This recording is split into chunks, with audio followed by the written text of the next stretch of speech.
Hello, and welcome to Caffeine Entertainment. I'm Mental 9R, and this is episode 2 of the GMX Podcast.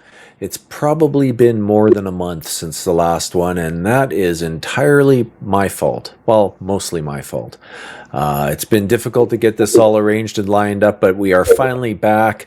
Myself and my good buddy, Finn Tin Tin. How you doing, Finn? It's been a while, but Yeah, I'm happy to be here finally. yeah, and that's not fair. It's not all your fault for sure. It's probably only like 95% your fault and maybe 5% me. Uh, You'll take the hit on but, 5. Thank you, thank yeah, you. you're more than welcome. But yeah, good to talk to you again, regardless. Yeah, well, we've got a lot of stuff that's happened in the last couple of weeks in the world of gaming. So, I think the plan is we'll talk a little bit about those things. There's a little bit of Helldivers, a little bit of PlayStation talk, some Stellar Blades, some studio shutdowns, a whole bunch of crap, and then some good news as we get to the end. We'll talk a little bit about Starfield and the upcoming patches, and a little bit about the success that was Fallout. And there's some good news on that front too, I heard today, with regards to Xbox's plans or Microsoft's plans with a new Fallout game. So not a lot of detail on that, but we will touch on that as well. So with that, let's get into it. I don't know how much you've heard about what was happening with Helldivers. Actually, before that, I think let's talk a little bit about what you've been playing lately. So I've had a very eclectic few weeks since we last spoke. One of the things that I wasn't expecting, just following on from a previous conversation, is that what dropped on PlayStation Plus, it was FC24, which is the new name for FIFA. For the first time in like 7 years, approximately, I am You're, playing the latest and greatest FIFA that there is to play. Um, who would have it's thought? Yeah, who would have? I wouldn't have thought anyway, because I was just getting into FIFA.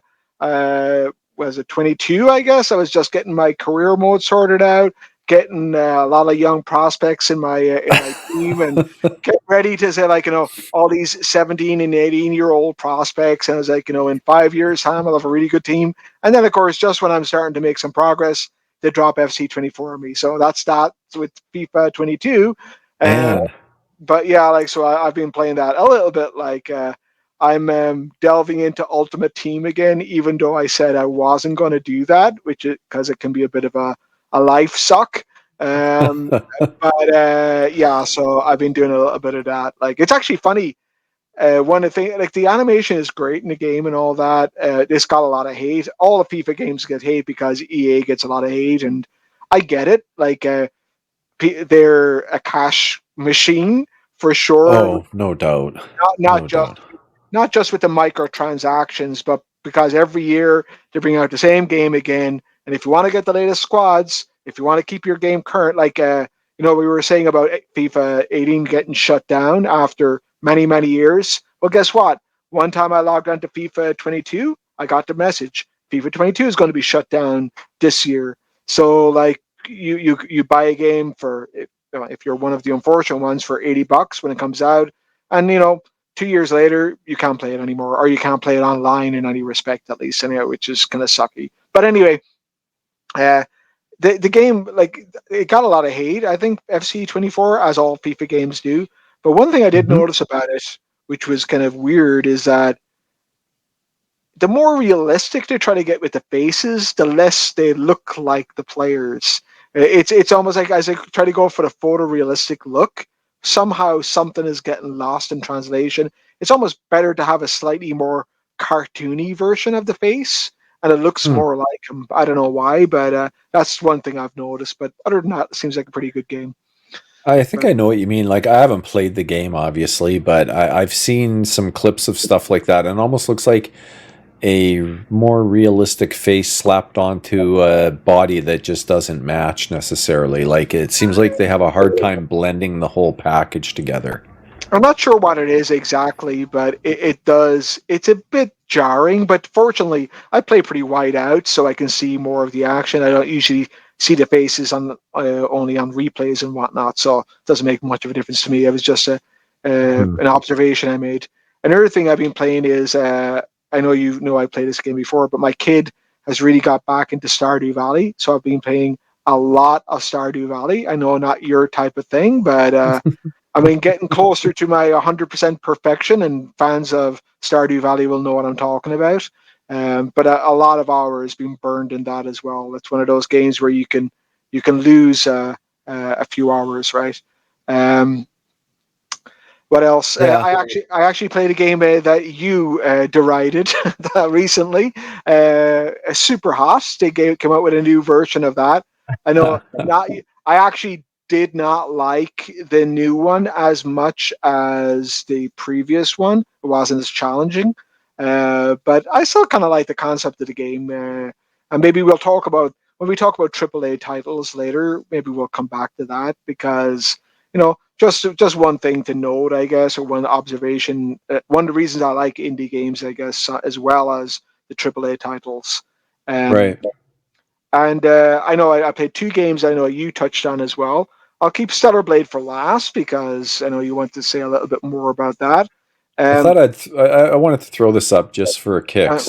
Stardew Valley, number wow, 4 in the wow. Steam playlist.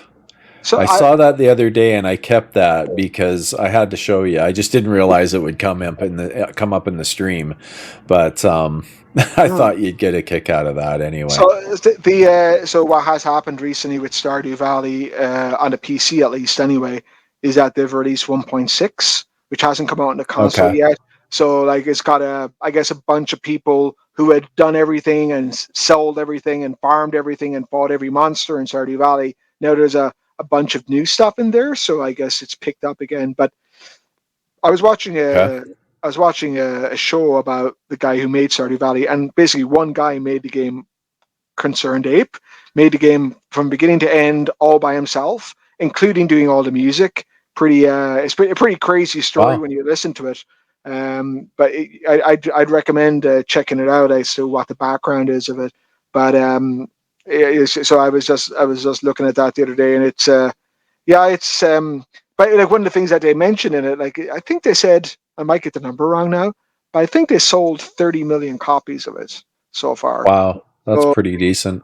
yeah, so Jeez. like for one guy who made the game and he was selling at $20 a pop, and it was pretty much. I think he got into bed with a game studio just um, for publishing. Towards Okay. the end of when he was creating it, I think they took like 10% or something, but still $20 a pop at at 30 million. Even with Jeez. whatever, and like this is literally a guy doing it in his apartment with his girlfriend at the time, and nothing except for his work and his sanity went into it. But yeah, Impressive. pretty crazy story. And he did it as well, just so you know, without any game engine. He didn't use Unity, he didn't use anything. He's created it all from scratch. It's a crazy story. Wow. That's more impressive even. Yeah. If he's But writing the engine and everything. Well, that's cool. And that was a documentary of some kind you saw, yeah, it or was just on YouTube. There's a couple of things about him. okay. Like it's just a crazy story. I'll see if I can find the link. I'll flip it over to you. Maybe you can Sure. share it as well in the comments or something. But then there was two other games as well that I picked up, and I know I asked you to play one of them. Obviously, Diablo 4 on the Mhm. Xbox came on the Game Pass a month ago or so, and then Midnight Suns was released on PlayStation. I guess it's whatever, not essentials, but whatever the next tier is, premium, I guess, or whatever it is. Okay. So I was playing the two of them a little bit as well. So a large, a wide net of games, different types of games in the last month. Yeah, I tried a bit of Diablo. I probably played 45 minutes, Right. something like that. And I mean, it seems like it'll be pretty decent, at least for the campaign. I will likely go back to it. It's just not what I feel like playing right now. I've been playing Stellar Blade, as is behind me over there. Try and get my thumb pointing in the right direction. But yeah, and I've been really enjoying that. I did try Midnight Suns as well, but definitely not my style of game. So I probably played it for an hour and was like, okay, yeah, that's enough. I'm good with yeah, that. one reason I asked you to check it out was because I noticed one thing about that and about Diablo 4. They're different games, obviously, But Yeah. man, I found them kind of slow. I found it was a bit too much of the dialogue and the what happened to who and when, and too much talking going on, like not enough action. I think you need to grab me a little bit more first before you, you hit me with so much dialogue and whatnot. It reminds me of like what put me off Red Dead Redemption 2 all those years ago, when you're like Mhm. just, oh my god, like I was like, get to the action, dude, get to the action. This is driving me nuts. But Yeah. so I did about the same in both games. I liked some of the older Marvel RPGs. I'm trying to remember what Mhm. they used to be called now. But yeah, I found Midnight Suns very slow. And I found Diablo Yeah. 4 a bit better, but still like it's slow. Like it's not like I remember Diablo 3 where it was all action all the time. It didn't feel like that, so I was a little bit disappointed. But like Yeah. you, I will come back to it, I think. But I was Yeah, a I bit, got to be in the mood for a game like yeah. that, and I'm just not there. Like Stellar Blade's been pretty much action continuously, Mhm. and I'm not a that Souls type game is usually not my thing, but I'll be honest, it has an easy mode. Mm. And for a tool like me that really struggles with just wanting to button mash and kill things, and I don't like having to wait to parry and get the timings right and stuff, having the easy mode has helped dramatically because it kind of gives you more cues and indicators for when it's time to do that. And I've been really enjoying it enough so that I think I'm going to go back and try like the second playthrough probably on a normal mode where it's a little bit harder. And I definitely won't be doing the Herculean effort of getting through it on the hardest skill level or anything like that, but I'll probably give it a shot on normal. But it's a decent game. The story's maybe a bit thin like other people have commented, but I found the gameplay is really good, and overall, yeah, I'm quite enjoying it. It Other thing reminded. I want to, Oh, sorry. sorry. I was gonna say, like, it reminded me a lot, actually, in terms of the gameplay, at least, anyway, of Devil May Cry. If ever you've played those games, it felt the graphics style felt similar. I guess it's another Japanese game, or Japanese slash South Korea or Yeah. whatever. So a similar style, but yeah, like I thought it was pretty good. I did not to get You into did the the whole. demo, right? Yeah, I did the demo. Not to get into the whole controversy, I did find the outfits somewhat ridiculous. Hmm. I wasn't offended by them, but We'll be talking about that later, but yeah, yeah. but yeah, but it was good. I enjoyed it. Cool. How's the PC build going?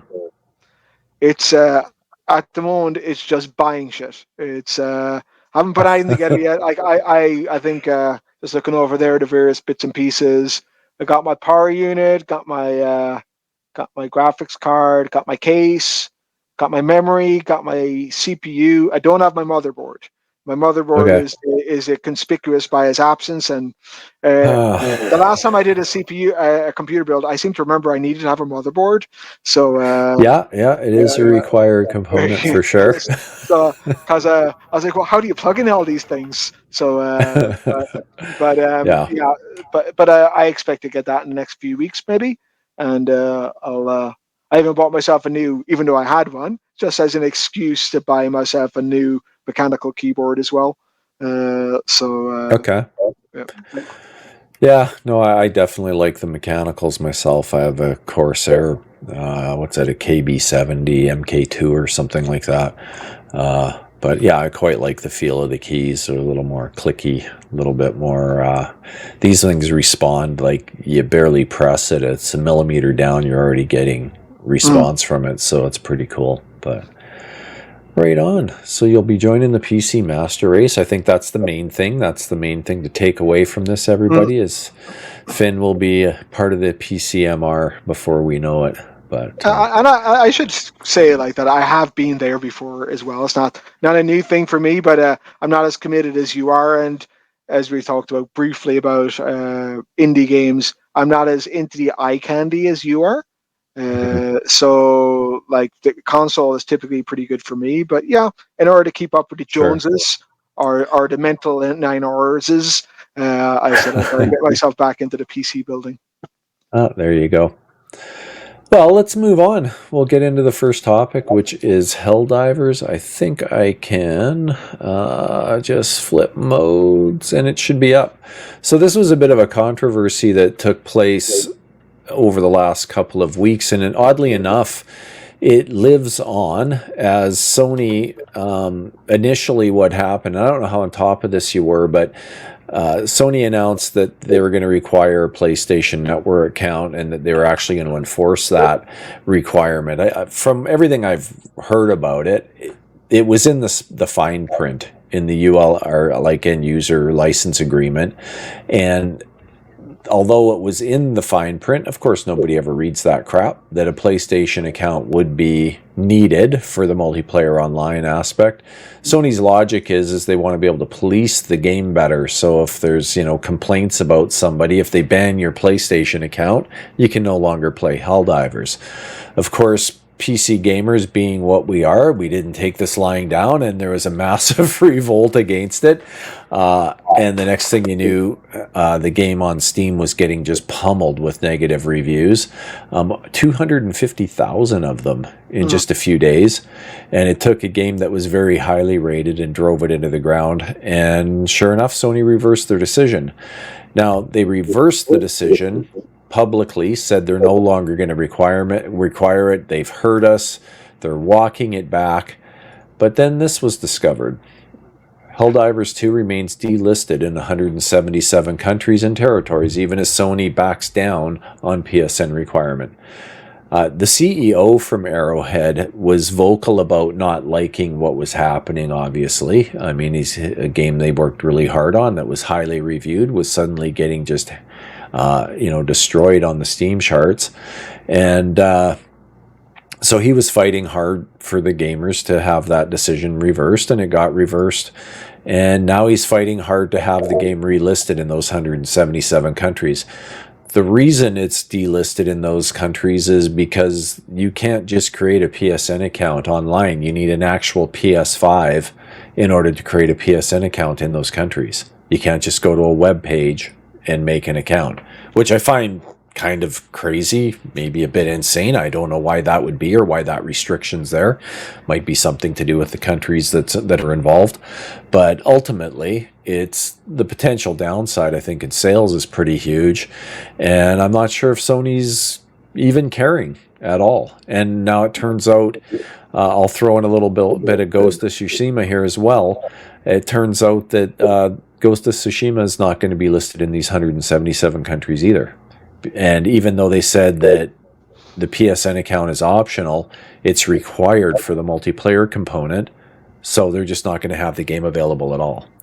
Rather than selling the game and letting people buy it, and just having maybe the multiplayer isn't available in those countries, give them a bit of a discount and still sell the game. They're locking themselves out of those potential profits. So it'll be interesting to see. I've already seen people returning Ghost of Tsushima pre-orders and getting refunds off Steam.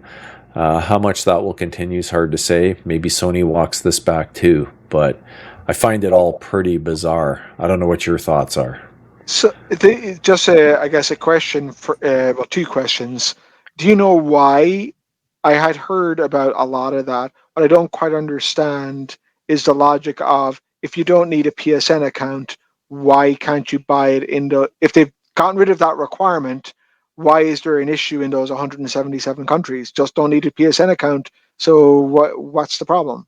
Well, exactly. And they've been just silent and not said a thing about it, which is annoying people. And I don't know, a lot of those negative reviews got reversed as well. I don't know if eventually people will be annoyed enough to go back and give it the negative reviews. I have no idea. I haven't looked at Helldivers on Steam. I probably should, and see what the overall rating is. But that's something I didn't do before we started chatting here. I've been busy. What can I say? It's hard to know how much. So just from the bottom line perspective, from a business perspective at least, it's hard to know how much their bottom line will hurt but having those 177 countries excluded. I did have a quick look at them. Mainly to see if Ireland or Canada was one of them, and it was a lot of countries like in the Middle East and Asia and stuff, like, where I'm like, and I'll say this out of ignorance of people who live in Azerbaijan or whatever are listening and they're thinking, you don't have a clue what you're talking about. You're right. I don't have a clue what I'm talking about. I guess I just don't know how big a market these are for Sony and for others, other Right. game developers. So maybe it'll be a big impact or maybe not. I will say though, like I remember pinging you about Diablo 4. I was pissed off even having to sign up for Diablo 4 for Yeah. that. Like Battle.net.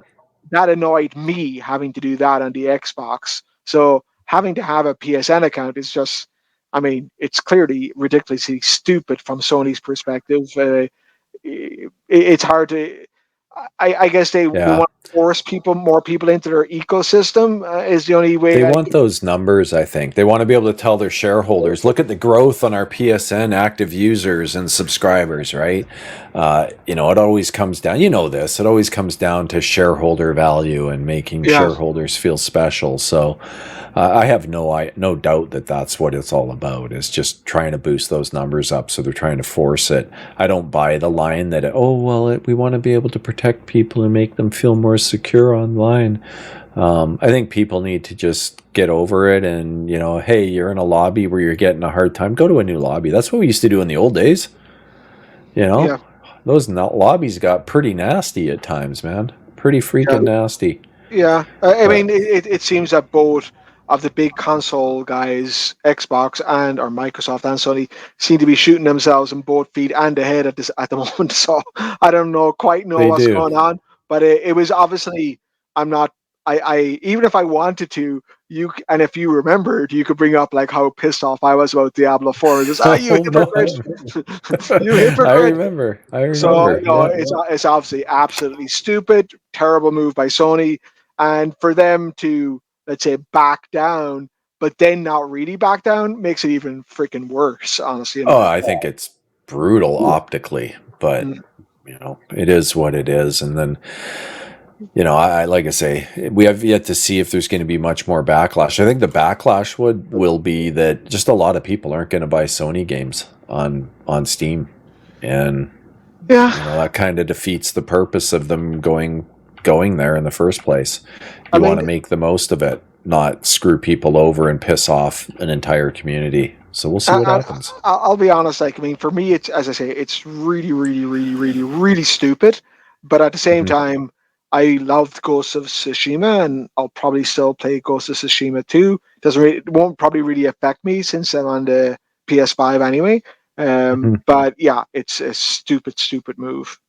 Yeah, and I mean, If you want to grow your PC base, it's just, as I say, shooting yourself in the foot. yeah. Well, and for me as well, like I have a PlayStation account because I have a PS5. It's six of one, half a dozen of another to me. I'm not that concerned about having to log in, but I get the movement behind this and why people don't want to do it. It's just like you buy a Ubisoft game on Steam, you need a Ubisoft Connect account Yeah, for that additional layer of DRM. It's ridiculous. They need to get rid of that crap. yeah, that's stupid too. Like, I mean, Yeah. I think you and I are both similar insofar as, like, we can recognize when something is stupid, but honestly, at the end of the day as well, they're games. I'm Yeah. not about to, take out my piece of cardboard and stick it to a board and start marching down to Ottawa about it. Like, Cruising down Main Street with your it- sign. Fuck yeah, Sony. no, like this is not important enough to do it, but I do recognize it's stupid. Yeah, no, it definitely is. Well, let's move on then. We'll move on past that one on to the next Sony controversy, and that's around Stellar Blade censorship, petitions, and death threats. And this one I found kind of crazy. I moved the order of what we're talking about. I figured we'd finish up on Sony before we moved on to Xbox, in case you're wondering.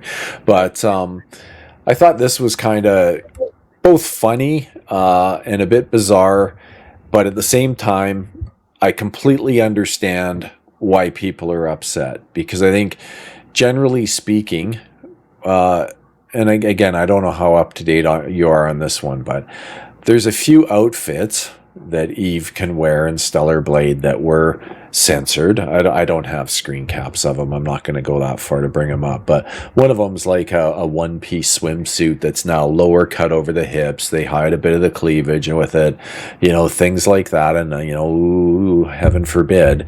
But I can tell you, having played the game now for several hours, it's probably got 10 or 15 hours into it. There's a lot of outfits, so don't worry about it, people.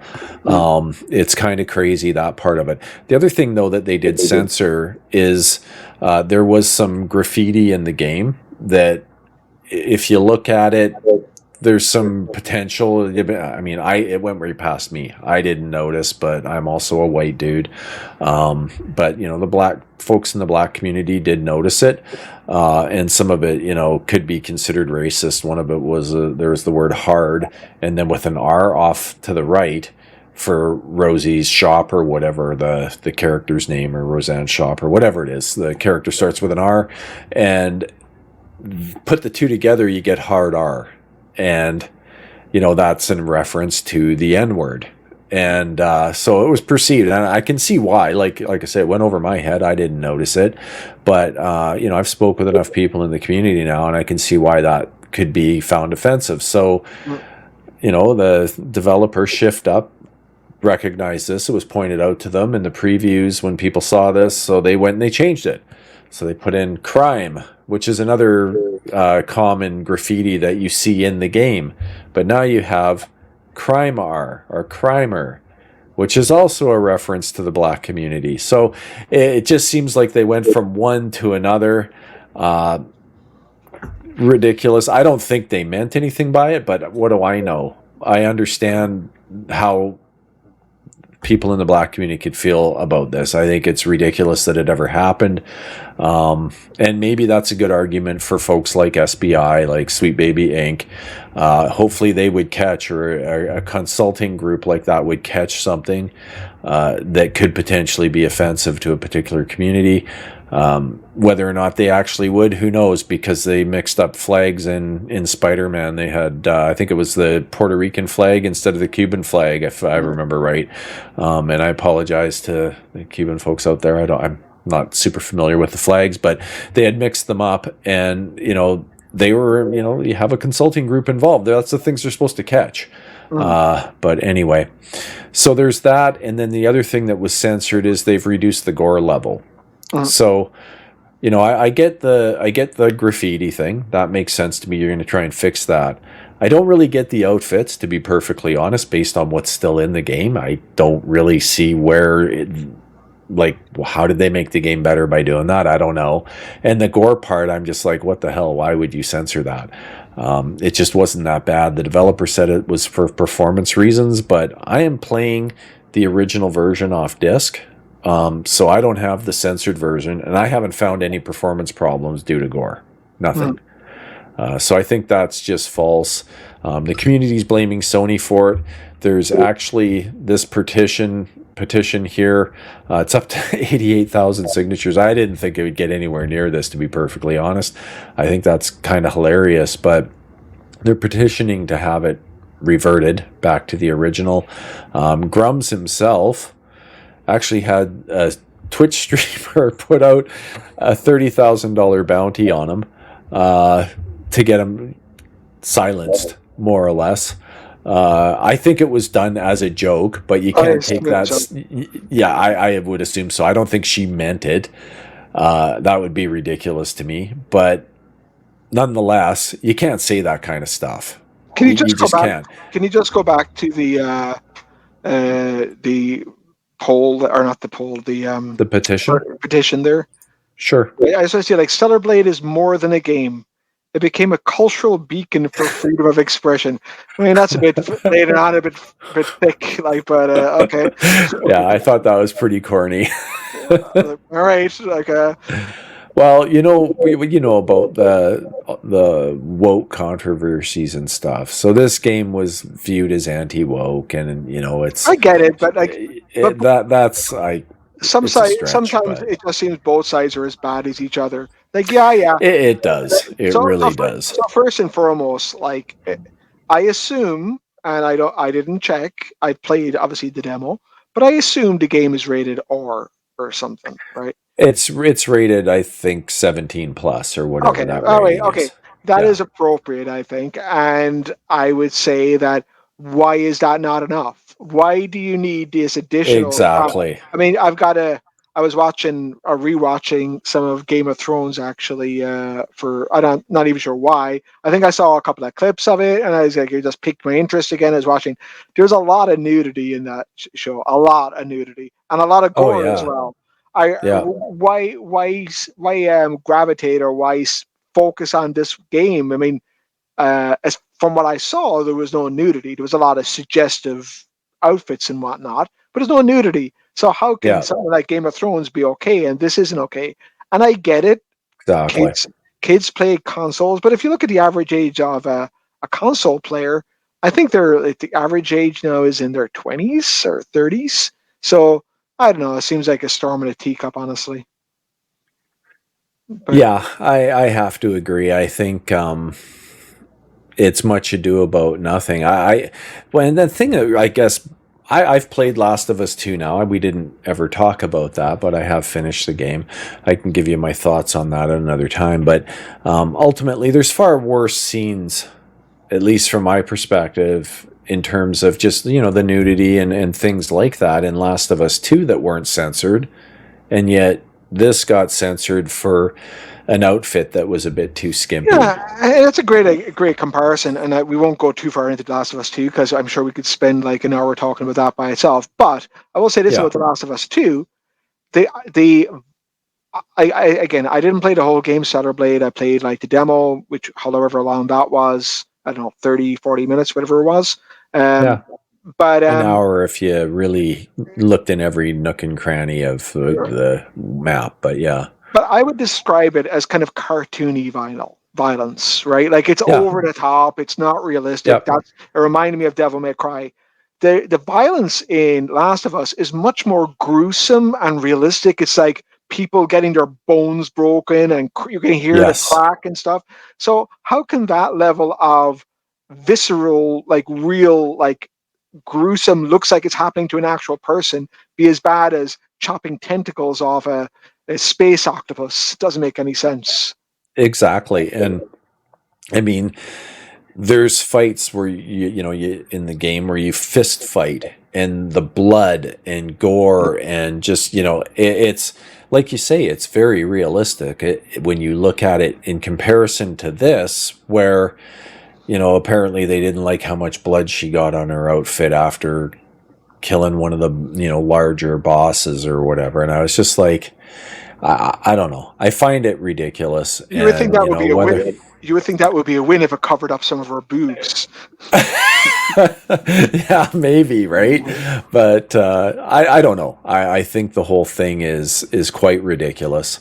And in fact, I kind of hope the petition does something just because of it, because I do find it ridiculous. I get the whole point. The developer came out before launch and said it was going to be uncensored in all regions, Hmm. and then they censored it in North America. I don't know if the same changes happened elsewhere in the world. I'm assuming they did. Haven't looked into it that far. But when the dev comes out and says it's uncensored and then it gets censored, that's another reason people are mad. Yeah, But for the actual changes, it's not really a big deal, but it's the principle of the whole thing. I'm flip flopping in my own head here as to how much I blame Sony and how much I don't. Like, on the one hand, I think, you know what, like, Sony brought out the game uncensored originally. That was their intent. They had done it, I presumably in the Far East, that they make those type of games there. Manga and anime is big in the East, and this looks representative of that type of style and genre, just through the Yes. medium of a video game. So, and Sony are a Japanese company. On the flip side, I know that whether I agree with what he's saying or not, like when I see Dave Chappelle on Netflix and the head of Netflix resisting calls to, censor it or take it down or whatever, I say like fair dues to that dude. So yeah, probably Sony should have been stronger. I'm sure Sony didn't want to censor it. Otherwise, they wouldn't have allowed it like that in the first place. It was just a public pressure, or the pressure from a certain section of the public that made them do it. And it would be Could nice be. if they stood Could up be. a little bit more to that kind of BS, basically. I mean, and again, you have to remember, like, Stellar Blade is more than a game; it's a cultural beacon of freedom of expression. Yeah, a Yeah, little over the top, but yeah, yeah. but like it is true, like that. You should be able to watch the movies you want to watch and listen to the music you want to listen to, and as long as it's not hurting anyone and it's not, you know, it's not encouraging people to go out and put $30,000 bounties on people's heads. I mean, I don't know. Like, we're all Yeah, adults, right? that's Like, so. crazy. Crazy. But, well, let's move on to a little bit of positive news for Sony, and that is around console sales. And they are absolutely dominating. Now, you saw the actual console sales. I didn't see that. But it was something like 6-1 or something in the first quarter. PlayStation versus Yeah, Xbox, I think you said. I think it was, if I recall correctly, it was, maybe it was 6-1. I was thinking it was 8-1, but you could be right. I don't remember the Okay. exact numbers, but it was I wouldn't be it was pretty surprised if it was 8-1. it was pretty gruesome for Xbox. That's for sure. I was, Yeah. even as someone, like, I keep on saying I try not get into the one versus the other, because I've owned every iteration of every console, but I was still like, whoa, that's a big gap. That's a big gap. Yeah. Yeah. And I know I had told you that it was pretty bad, and you were like, oh, I didn't realize it was that bad. And Yeah. it is. I mean, the only place that Xbox, I think, is kind of competitive is North America, and maybe South America, Central America, maybe. But in the West, in the East, like if you look at Europe and the rest of the world, it's not even close. Like, Xbox might as well not exist, and they don't seem to advertise there really either, which is, in my mind, a little bit bizarre when you look at the size of Microsoft as a corporation and the potential money they could throw at advertising, along with all the game studios. They got no one to blame but themselves, I think, when it I mean, comes to sales. obviously, I mean, and it's been a while, like, but I grew up in Europe and I lived in Europe, and yeah, No, like, did yeah, you? yeah, I know the Canadian accent would throw you off, like, but Yeah, it's really coming through. but yeah, like, Xbox, it was a big deal, like, in Ireland when I was there, and I don't know what's changing their strategy or whatever. I mean, it goes back to what you were talking about a few weeks ago, or a few months ago now, almost. But Yeah, like that, it's like, is this just? And I think we'll delve further into this topic, but is this part of Microsoft's strategy? Like, they're hinting on what their strategy is, and the gaming community is taking notice, and they're saying, well, if Microsoft are out, then I guess I'm out. So why am I buying a console without any future? yeah. Oh, and I think that's going to be a problem for them. I heard a bit of a, I don't know if you want to call it a actual news release breaking story, but one of my acquaintances there that I've podcasted with before, the Mag on Colt Eastwood's XNC podcast, said, get ready for Xbox to be releasing the Master Chief Collection on PlayStation. And he has connections, so it sounds like, I tend to believe him. And if that's happening and they're going to drop the Master Chief Collection on PlayStation, that is a hallmark, like, always been Xbox game. Like, Halo is Xbox, and to throw that on PlayStation, I don't know. He's basically, saying, hey, it's going to be a situation where we're going to give you all the old games, but if you want to play the new ones, you got to come to Xbox. I don't see that working. I mean, if it was me, as a PC guy, I don't care. Like, if PlayStation wants to wait a year to drop their games on PC, I don't care. I'll wait a year. I've already waited, and then when I've waited that year and they drop it, I'll wait another year for it to be cheap. I don't care. So if I'm a PlayStation guy and I see they just dropped like, what is it, 5 or 6 Halo games all at once on PlayStation, oh, the next one's only on Xbox, I'll just wait a couple years. It'll come to PlayStation. So I That's guess what I would do. I'm not going to go and buy an Xbox. I don't care. so just to be balanced about it though, like we have to remember the other part of the headline that they see breaking Q1 gaming revenue. So Don't forget though, they've got ABK now, yeah, right? So is it ABK that's driving those record-breaking numbers, or is it because they put Sea of Thieves, Pentiment, Hi-Fi Rush, and whatever that I'm forgetting on PlayStation, Grounded? Is it those 4 games going to PlayStation that drove it, or is it because, hey, we got ABK? Yeah, that's actually a very good. That's a really good point, because they say record-breaking revenue, but that doesn't mean necessarily record-breaking profit, because they spend a crap load on acquisitions, and now, so you expect their revenue to be up because suddenly they get like one of the biggest game studios, if not the biggest game studio in the world. They add their revenue onto their existing revenue, and it's going to be record-breaking for them for sure. It's a no-brainer, right? You spend like whatever, $2 billion or $10 billion, whatever the hell it was, and now you got next $69 billion. Okay, I'm slightly off with my figures, but but you spend that kind of money and you get an extra, 100 million revenue, and it was like, that's record breaking, but not profit exactly. So like, and this is, you and I obviously come from the corporate world, and this is why I think that, I'm not saying they're right or wrong, but you spend that kind of money, you need to see results. And I think you can be like and I'm not sure how they're regarded within Microsoft. Obviously, I'm not in the inside, but you can operate as probably in Bill Gates' day or whatever. Xbox was a side project for some guys, thought they could do good and thought they could make a competitive product and yada yada yada. When you're spending that kind of money, you're going to have a lot of eyeballs on you from the top down, and they've really got to make sure that it isn't just about the console wars, it's about making money. And if they have made the business decision, the way to make money isn't by keeping our games on one platform, but having them as widely dispersed as possible. And you look at even like not just this quarter, but traditionally, Sony has outsold Xbox. So they may say like, we're better off just selling more games and screw the hardware.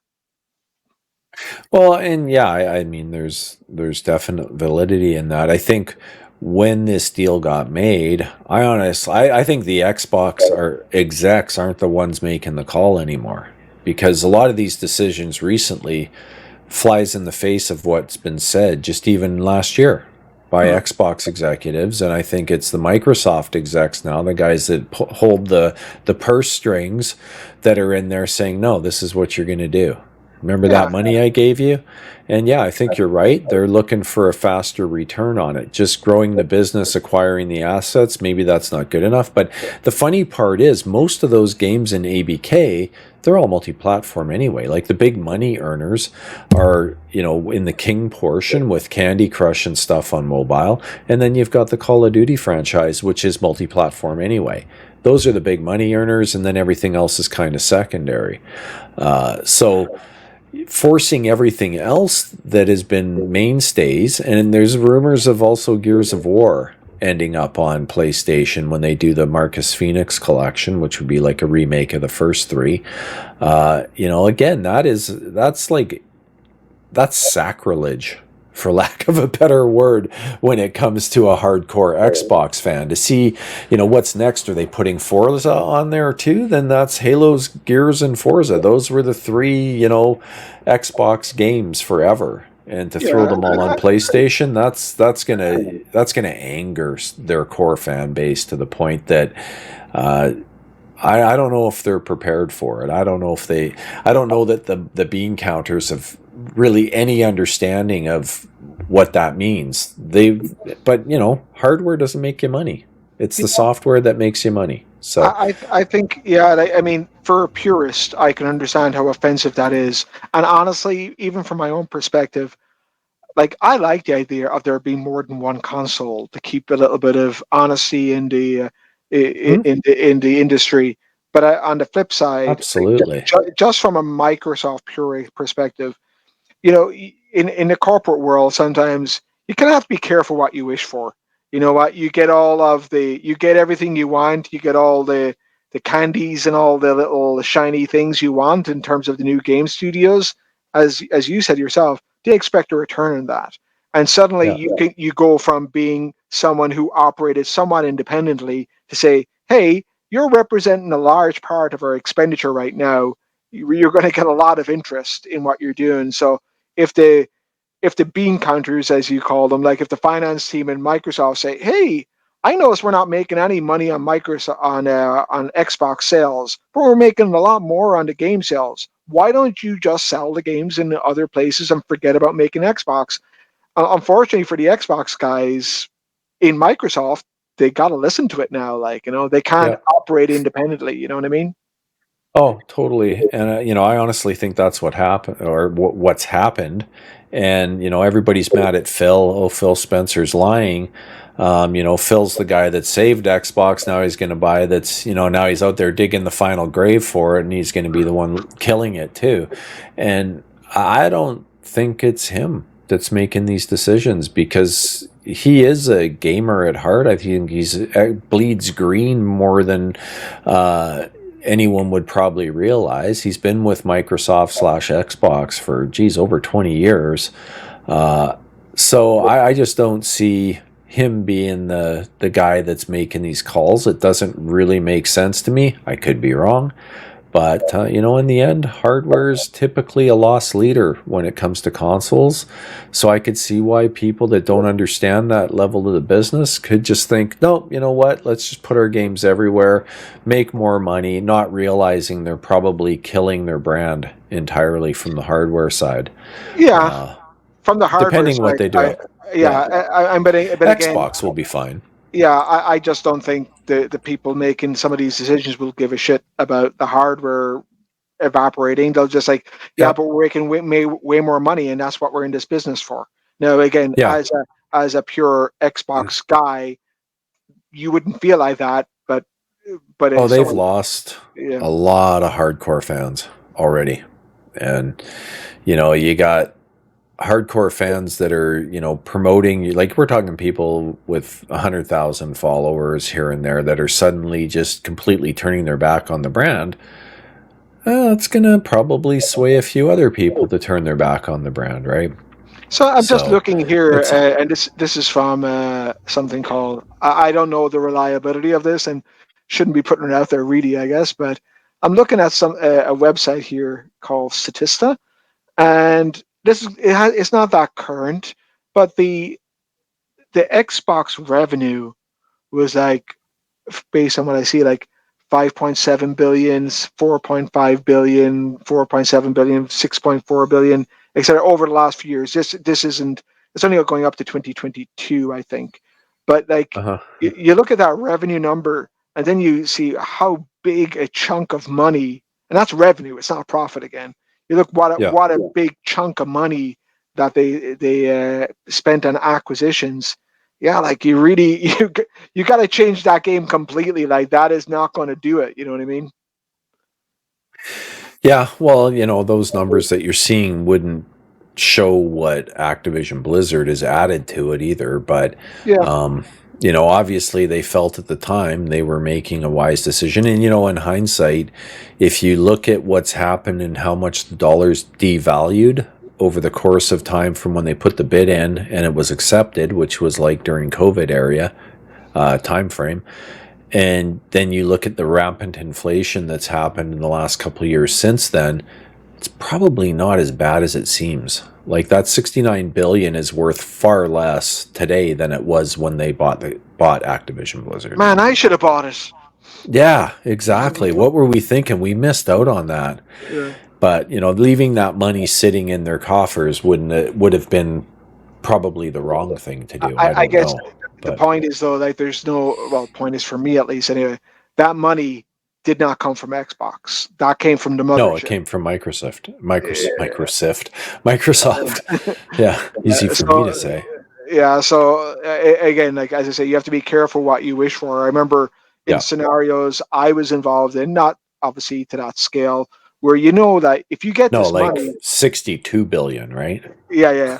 But if you get the money that you're asking for, it's good that day, and you get to do what you want to do. But there's an expectation that you're going to deliver something in response, right? And I think that's where we are now, right? Yeah, for sure.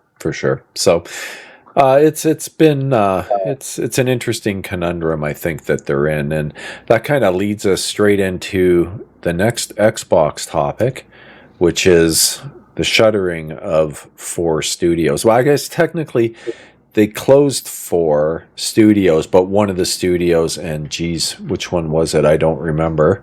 Was actually merged into other areas of Xbox. So it's really a shutdown of 3 and the personnel from those 3, and then one of them they pulled the resources into other areas. But there's a few, I think, a couple here that I think sort of surprise me.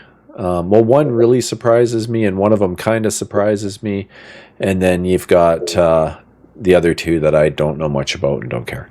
Shouldn't say that. I always care when people lose their jobs, but it's in terms of, I think one of them was a mobile studio and stuff like that. But one of them, I think, that was the biggest surprise to most was the developer of Hi-Fi Rush, which was a critically acclaimed rhythm game. I don't know. Did you play that one at all? Hi-Fi Rush? You know what? I just downloaded it this week, actually, because and partly because of all the controversy that has been going on. Okay. First of all, let me say that was not a well publicized game. It was shadow dropped. Like there was no one even knew it was coming. It was shadow dropped during one of their, I think at the end of their E3 show, which E3 doesn't exist anymore, but it was shadow dropped after one of their shows, saying like, "Hey, you can play this now," and everybody's like, "Oh, holy crap!" Right? So no marketing at all. That kind of went completely over my head at the time, and it was this more recent controversy that like everyone was going on about. And the studio that produced it, critically acclaimed, one of the best games in Game Pass, Hi-Fi, and I was like, "Oh, okay, never even heard of it." So I downloaded it. Exactly. I haven't played it, but I did download it. So my expectation, I mean, you can't blame the game studio for this, but my expectation is, if I'm in any way typical, it may have been critically acclaimed, but how many units did it shift? Did it generate a lot of interest? Well, this is the thing. And I'm not blaming the guys who developed it. I'm blaming Microsoft or Xbox for this, not the guys who developed it. But yeah, I missed it anyway. Like it wasn't like Starfield. We're waiting for months for this game to drop. Like so, yeah. I mean, too little, too late now. Me downloading it, but I literally didn't know about it. Well, this is it, and this is another sort of topic when it comes to Xbox / Microsoft, because I think they've switched from Xbox Game Studios back to Microsoft Gaming. That's a story for another week, I guess, or a month as we go. But the thing I think that gets me with the shutdown of Tango Gameworks, I thought the Evil Within games were quite good. So I'm disappointed there won't be a third one, because I like that survival horror kind of genre. I'm not a rhythm game person, so I probably wouldn't really like Hi-Fi Rush, to be honest. It's just not my style of game, but nonetheless, I know a lot of people that played it that really loved it, thought it was the game of the year. Like they thought it was fantastic. That's another thing. I love rhythm games. Actually, I was a big fan of Rock Band. I was a big fan of Parappa the Rapper back in the day on the PlayStation. But there was also a game. What was it called? A dance game as well. That was a big one on the PlayStation. But yeah, like I definitely would be. That would be my kind of thing. But again, I didn't know it existed. Probably love it. Yeah, and that's the crazy part. They're blaming a studio for their lack of advertising.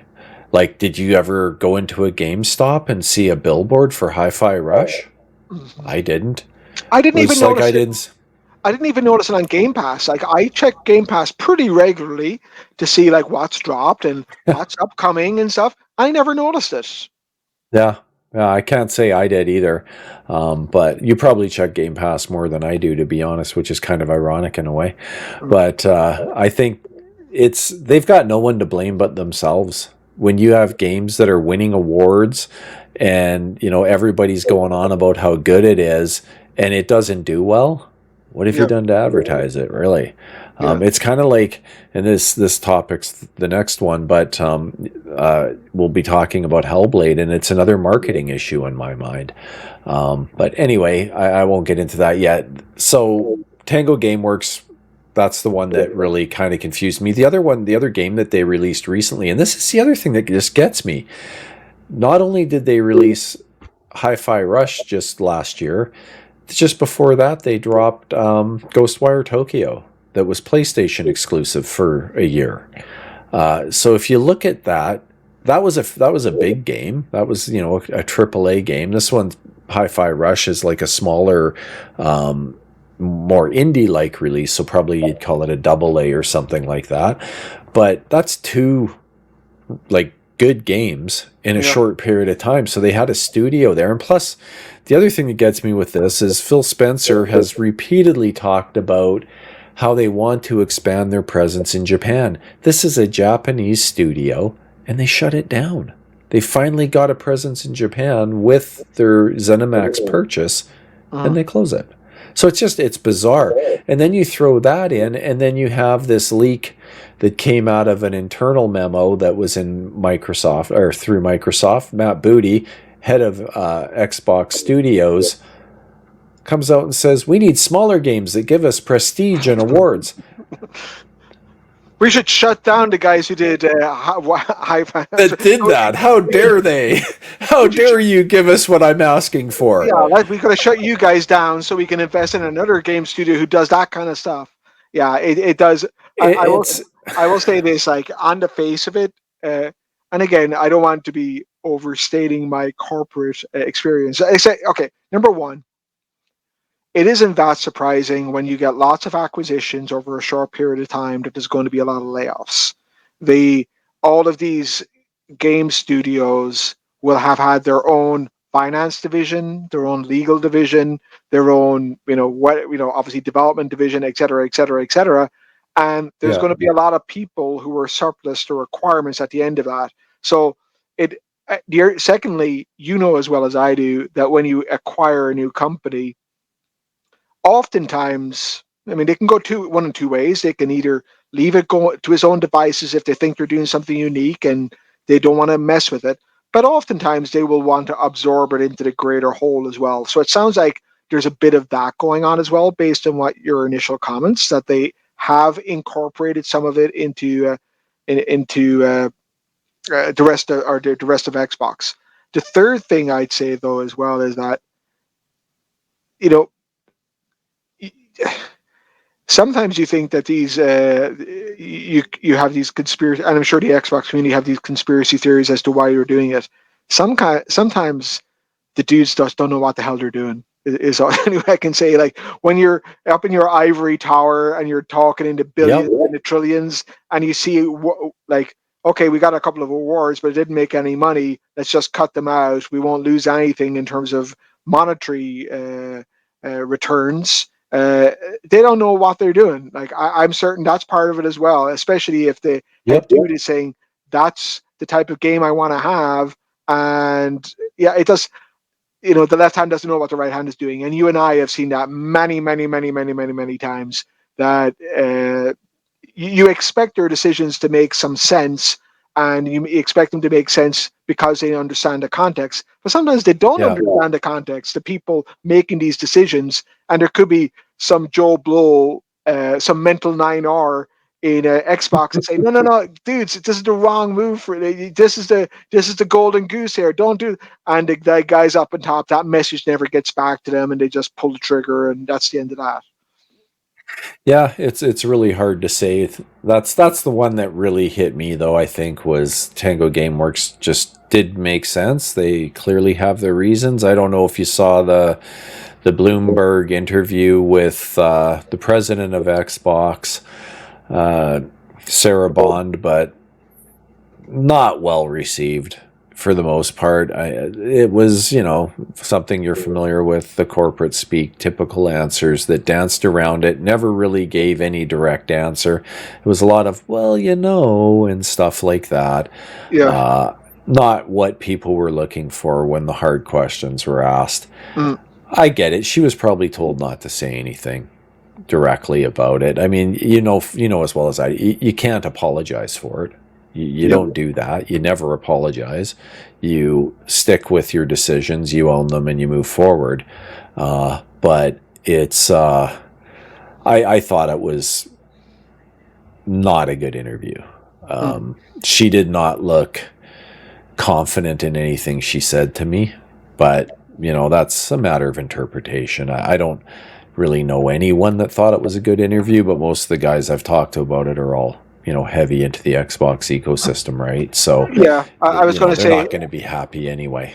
I was going to say, like, you have to, again, not defending it, and I didn't see it, but not defending it.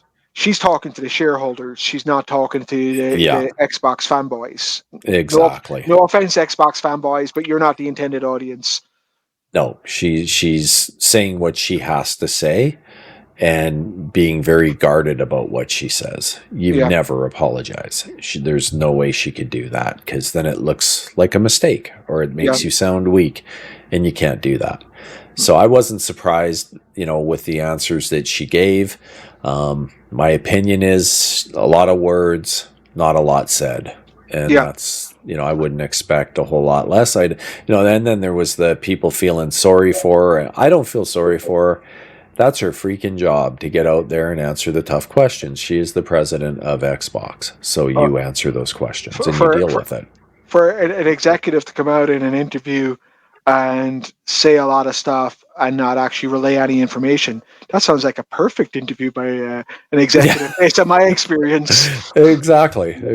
Like, I mean, in that respect, you're 100%, she did her job, and she faced the music without really facing the music.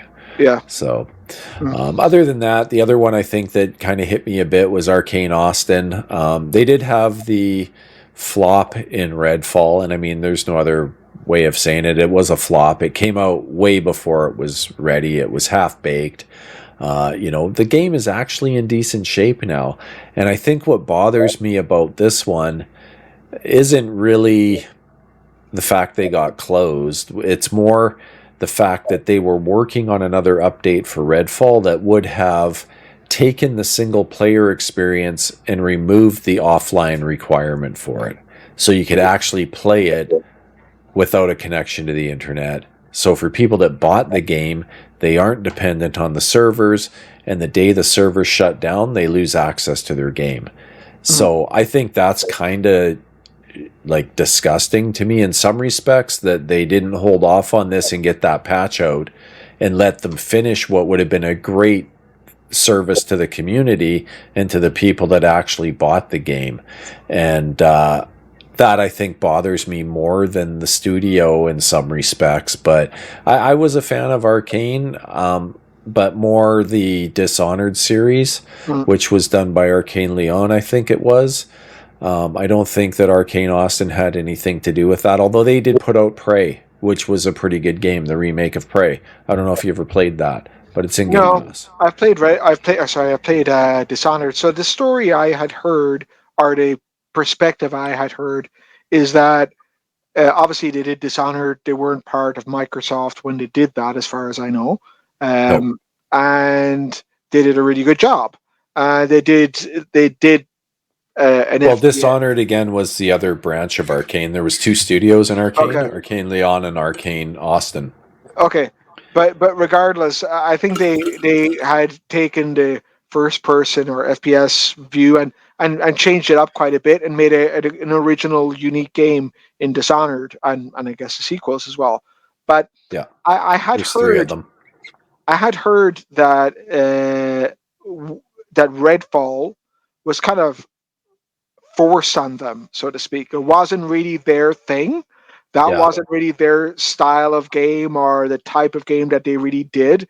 But to be good corporate citizens, I guess after acquisition, they went ahead and did it. Oh, And no. Sorry, that was all underway long before the okay, okay, acquisition. That was okay, forced on them by ZeniMax, wanted that game made. okay. Yeah. So yeah. So yeah. But again, it wasn't their typical thing. I guess was the point.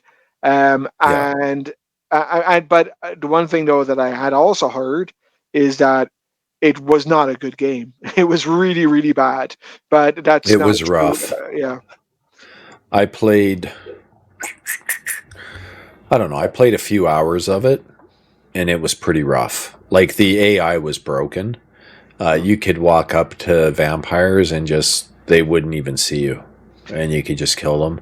There was all kinds of problems. All that's fixed now. The Mm. game's a lot different at this point. Everything works quite well. And there's a performance mode. That was another big knock on it. 30 FPS. What's wrong with your consoles, Microsoft, blah, blah, blah. And really, it just came down to the same old problem that every 30 FPS game to date that I've seen release on these consoles, it's been a game engine issue where they don't thread on the CPU side. They use it's an issue where you've got a game that was founded or built on DirectX 11.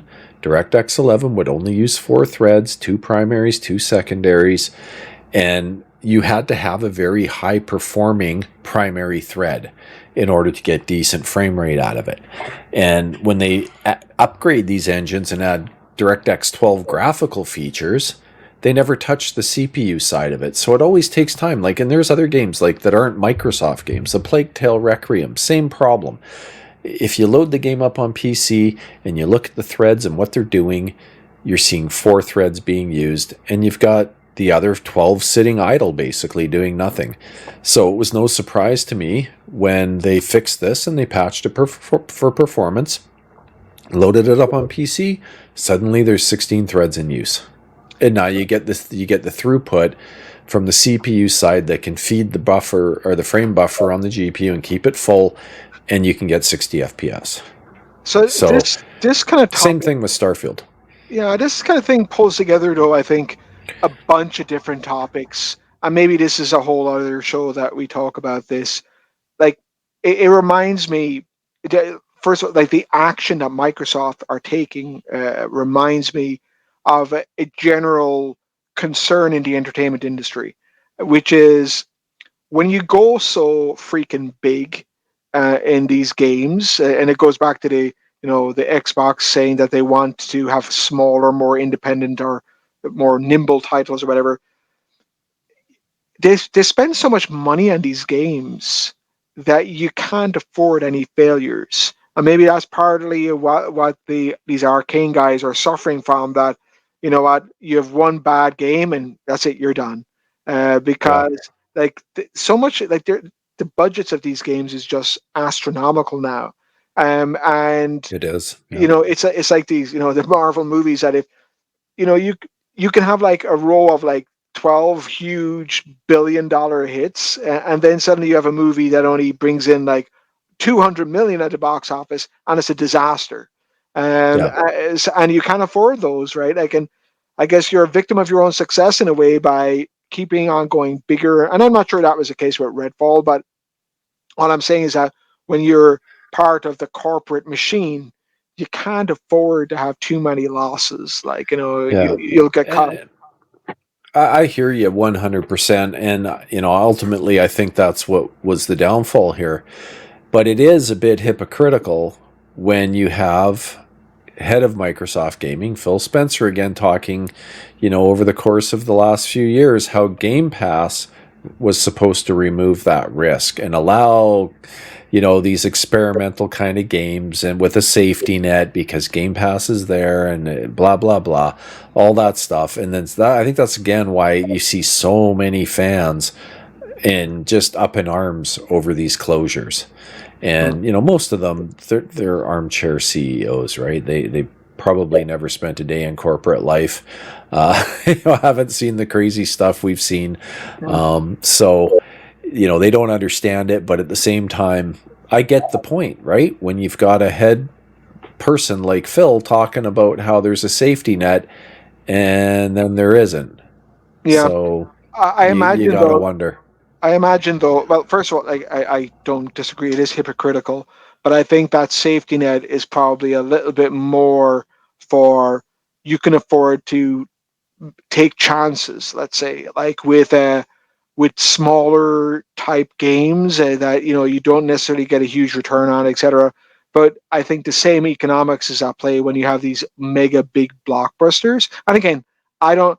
All I heard about Redfall, and I don't mean to offend anyone who loved Redfall, including you. It sounds like you liked it as well, and maybe I'll pick No, it up. Oh, you did. Oh, I thought you said. I thought no, you indicated that no. it I was. played it for a few hours and was like, "What's this?" Oh, okay. Again, though, I hear it's better now. Like, I should Okay. probably Okay. go back and give it another chance. But when I first played it after, I think it launched in around June or something. I probably played it in August, like shortly after launch, or July or whatever.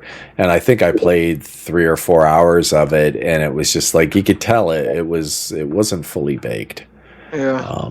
and it shouldn't have been released when it was. Yeah, it reminds me of Game of Thrones season 8 or whatever. But yeah, like Yeah, I saw a video of it of some of the about the time it came release, and honestly, that was enough for me. I was like, yeah, not interested in that.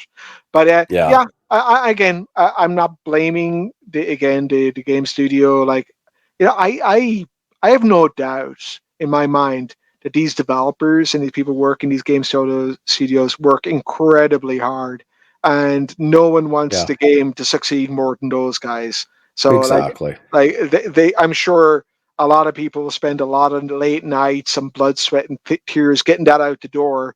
And Yep. it's a real kick in the nuts for those guys. But as I say, Well, and it when came at a you time when Xbox had been through a major dry spell too. So mm, they needed the game to come out. They couldn't afford to delay it. They needed something.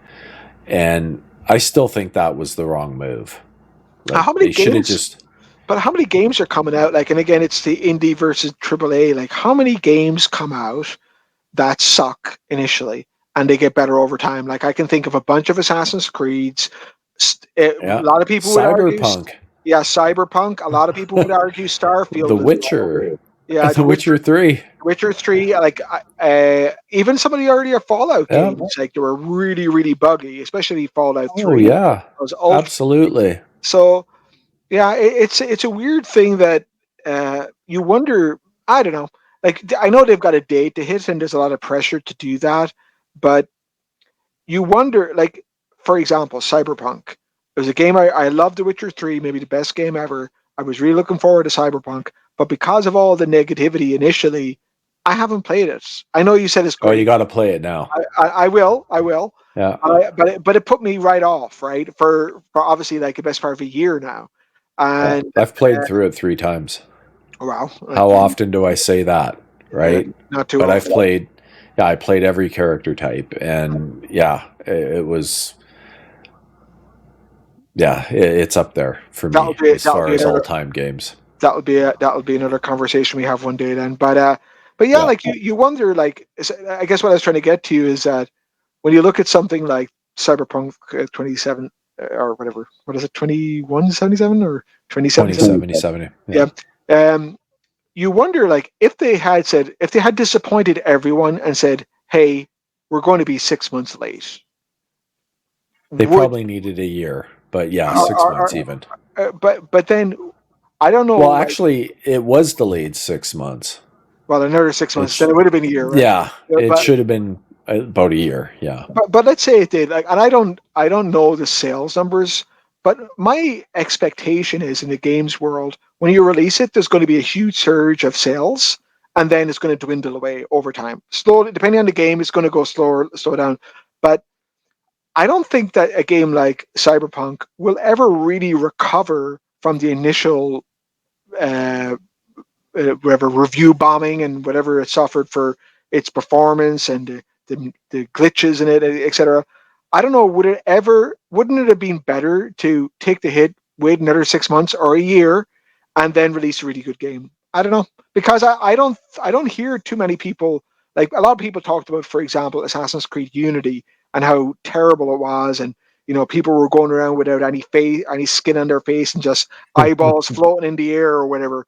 I don't, even though when I played it, like when it was on sale for like $15 or something, it was a good game. But how many people went back to it? Like, Well, yeah. I don't know.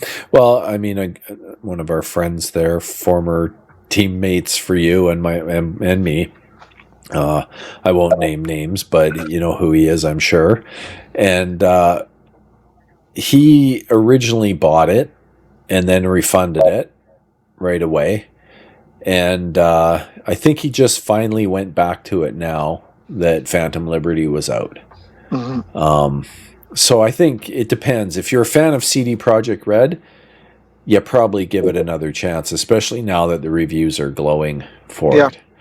And I'm an example of that. I will go back to it, but I'm not everyone either. So, because the games industry, despite the regularity of our podcasts, the game industry is a fast-moving industry, and I think once you get it out there, you like that's it. Like that's like 80% of your market, and if you don't get it then, well, you're hooped, right? But I mean, I could be wrong, and maybe when we talk about Starfield, we'll talk about that too, because I don't understand the dynamics and the business case of some of what, like, since, again, kind of Starfield related, but it's also Cyberpunk.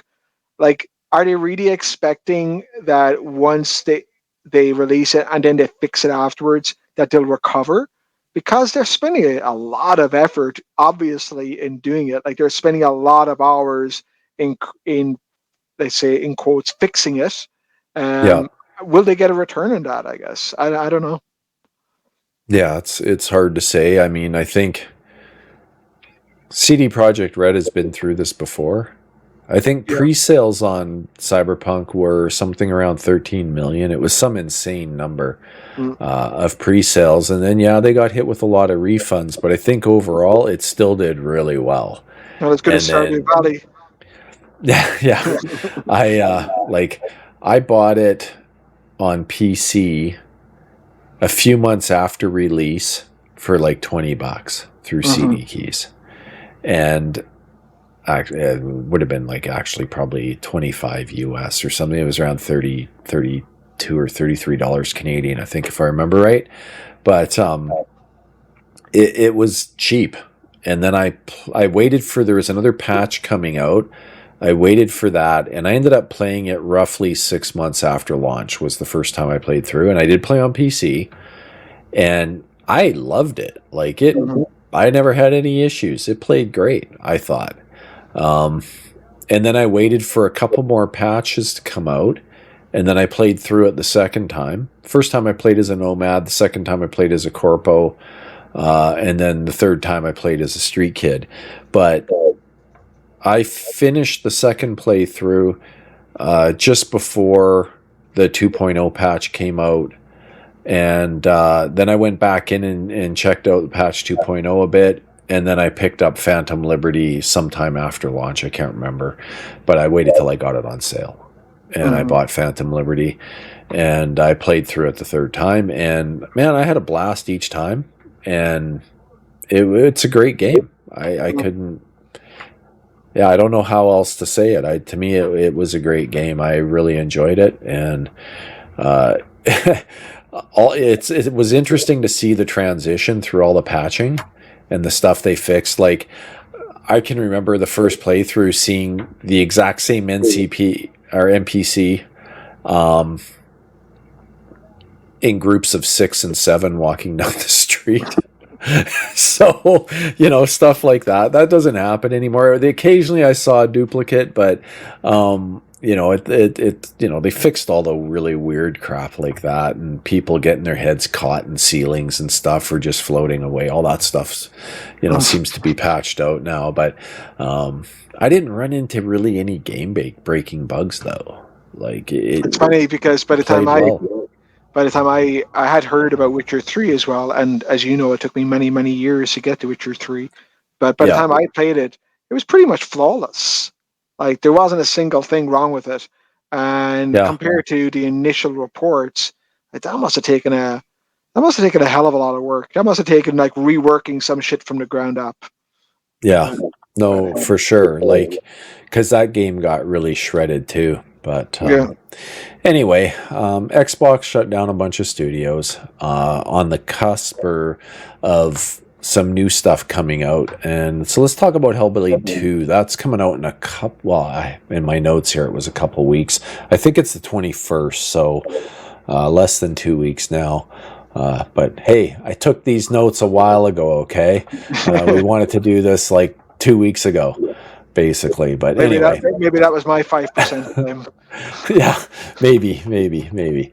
But anyhow, Hellblade 2 has, well, at least when they first, were 2 weeks away, there was really no marketing. And it honestly, like, it was the probably number one game I was looking forward to this year, my most anticipated game by far. And to sit and look at, look everywhere and not really seeing any marketing for it kind of freaked me out until I saw this. There it was, right in front of my face, Hellblade 2 in all its glory, May 21st. Xbox was stepping up in marketing. I mean, you're even getting comments from Opera GX. I can't believe they are so close in their marketing department down. But yeah, and it's funny. And originally I was like, what the hell? Because thinking about it, are they just, to me it was like, A, they've got a serious marketing problem, which I think that's the issue. B, they have no faith in the game at all. C, it just sucks. Or they're not trying. Like, I don't know what else to say. But in all fairness, since I captured this and kind of put some notes down about this topic, it has improved. That said, I was in GameStop a couple days ago on the weekend, and I didn't see any marketing for it in there. Which, you look at a Sony game like Spider-Man, there's crap everywhere, right? Every store you go into that sells video games, you see something there that's marketing the game. And I still say this is where Xbox continuously drops the ball. It's no wonder they don't sell their hardware. They don't market anything. Is this considered like? So I'm aware of it. But I'm only vaguely aware of it. I didn't play the first Hellblade, and so is it like what I you loved consider Hellblade. a AAA title? Is what? No. Okay. Well, the first Hellblade, like Ninja Theory produced, it was originally exclusive on PlayStation, so I'm surprised you didn't, pick up on that. But it was, I think, for about a year exclusivity. Then it finally came to Xbox, and then Xbox bought Ninja Theory in 2018. So I think Hellblade came out 2017 probably. So it's quite a while ago now. The game was quite well received. It's a game you have to play with a headset, to be perfectly honest, just because it's the way the audio was done. It's kind of recreating the psychosis. Like, she's got mental issues. She suffers from psychosis, and they spent a large portion of their lead up to the game researching this and engaging with people that suffer from these types of issues. So you'll be playing the game and you will hear the voices in her head moving around your head as they're talking, and oh no, she's not going to go in there, is she? Oh no, she is going in. She's never going to come out alive. And there's this constant battle going on in her head. It's really cool. The effect, I thought it was great. Thoroughly enjoyed the game. It's not a long game. Like, it's not a big time commitment from you, maybe 8 hours or so. And apparently the second game will be in that same sort of range, which for me, that's fantastic. I'm so tired of games that suck your life away, right? For me, the sweet spot for games is right around, 8-10 hours, maybe 15, somewhere in there. I'm quite happy. I don't need to spend 50 hours playing a game. Well, I don't need that. I flip back and forth, right? Like, what I tend to do is that after spending like 100 hours in a game or whatever it is, then I don't want to play a game like that again for a while. Yeah. But Yeah. then I'll be ready in like 6 months or whatever. So okay, I'm Yeah, fair. yeah, but that's me anyway. Yeah, no, I'm kind of like that too. And I'll go back to, I think it's Destiny really ruined me that way because I spent so much time in that world that I kind of got burned out from playing really long games, and even games like, when I played God of War Ragnarok, I was ready for it to end around the 20-hour mark, and it just kept going. Like, it overstayed its welcome with me. I've got many opinions on that game too. I think it was another one that was overrated. Same with Spider-Man 2. I just didn't, again, another game I spent over 50 hours in. I mean, as part of it's my issue too. I like investigating and going all over the place. So, I mean, I wasted a lot of time in the game, but at the same time, it could have ended faster. And that one's one they said the storyline was pretty short, actually. So again, it's more a me problem, but that's what happens in open worlds with me. So this Hellblade's a little more linear. I highly recommend you give the original a play, because that would fall into the replays or backlogs aspect we'll be talking about later on before we wrap the show up. That would be one I'd recommend to you to give a shot and see what you think. But anyway, the whole point of this topic was just to say, hey, it's coming. Originally, it was to question the marketing. I will say their marketing has improved. Some of their later posts have been better. But again, I think they're only really hitting social media. I haven't seen anything on YouTube specifically, but that might be because I have YouTube Premium, so I don't see any of the ads and stuff anyway. So I don't know, but I've heard they have ramped it up on stuff like that. That's great, but I would still, for a game like this, I would have liked to have seen stuff in store, and I haven't seen anything like that. So maybe that's one of their big failures. I mean, maybe I'm stating the obvious here, but I think companies can acquire other companies and not always know what to do with them. They look at it and says, oh, look, they've got this cool game. If we had that game, it would be good. Or they have this cool product. If we had that product, it would be good. But when they get it, then they're like, well, we don't know what to do with it, right? Like we liked it as a consumer. We liked it as like a game for Xbox. But now that we're running the studio, like Xbox, they had like, you probably called out almost all of them. Like they had, well, back in the day, they had Fable, they had Forza, they had Halo, they had what else? Gears of War. Gears of War. They didn't have like a huge amount of big games that you would say screamed Xbox. So maybe they don't. Maybe they have more games than they know what to do with now. Like, and they can't advertise them or market them well, or they don't know. They haven't figured it out yet, at least anyway. Yeah, they didn't have this problem in the 360 era. It was a different time. This seems to be some sort of an issue that they developed near the end of the Xbox One era, in my mind. Like, sort of that console, I still look back to that E3 2013. I think that's what doomed Xbox to be in the position they're in today, where they're just an afterthought when it comes to hardware. They really screwed themselves over. They came out of a generation with the 360 where they were literally neck and neck with PlayStation, and threw it all away in like one easy step to failure. And I mean, I knew so many people that were so hyped for the Xbox One or the next Xbox after 360 that all moved to PlayStation and never looked back because of that E3. And, I don't know how they changed that, but marketing might be a good idea. I'm just saying. Well, maybe if you don't advertise, you're not going to sell anything. Well, so maybe they, as I say, maybe that's part of the decision they've made as well. That we need to focus more on selling games and less focus on building consoles and exclusivity. And again, I'm not trying. Well, that's what I'm talking about here, though, right? Yeah. With Senua's Sacrifice.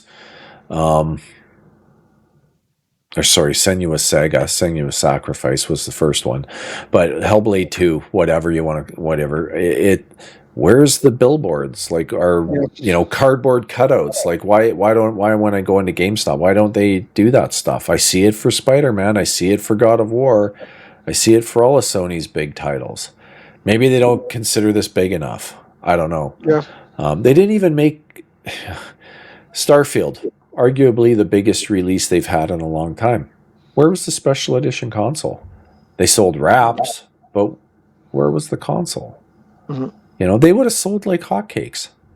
That's the reality. And they don't, it seems like they're just they got one toe in the water and they're afraid to jump in. They want to have all the benefits of being the biggest publisher, but I don't know. I think they've lost the plot, but why don't we move on to some positive Xbox news? Yeah, you're getting a bit depressed there. You're hearing those voices in your head. Yes, they're dancing around and they're yelling, Xbox sucks. No, it doesn't. Yes, it does. Stuff like that. But anyway, let's move on. This is one I'm excited for, I think, for console users in particular, because it actually adds maps for the cities, which I think is fantastic. Mm-hmm. But it's the performance mode, I think, that is probably more of an uplift for console. It'll give you a up to 60 FPS mode. Now, that tells me there's going to be a bit of frame tearing if you don't have a VRR monitor, like something that does variable refresh rate or a VRR television. But at the same time, the fact that the performance patch that came out for PC was another example of going from 4 primary threads, or actually 2 primary threads with 2 secondary, to suddenly 16 threads in use at a decent capacity across the board. The load was much, much more evened out. And that goes back to last fall. I kind of expected at that point you would see a performance patch for Starfield on PC, and here it is. And the other thing that I think is really smart that they did here with this performance patch, if you have a 120 hertz VRR television, you'll be able to use a 40 hertz mode that will give you 40 frames per second. And in that, I would think would be very locked in.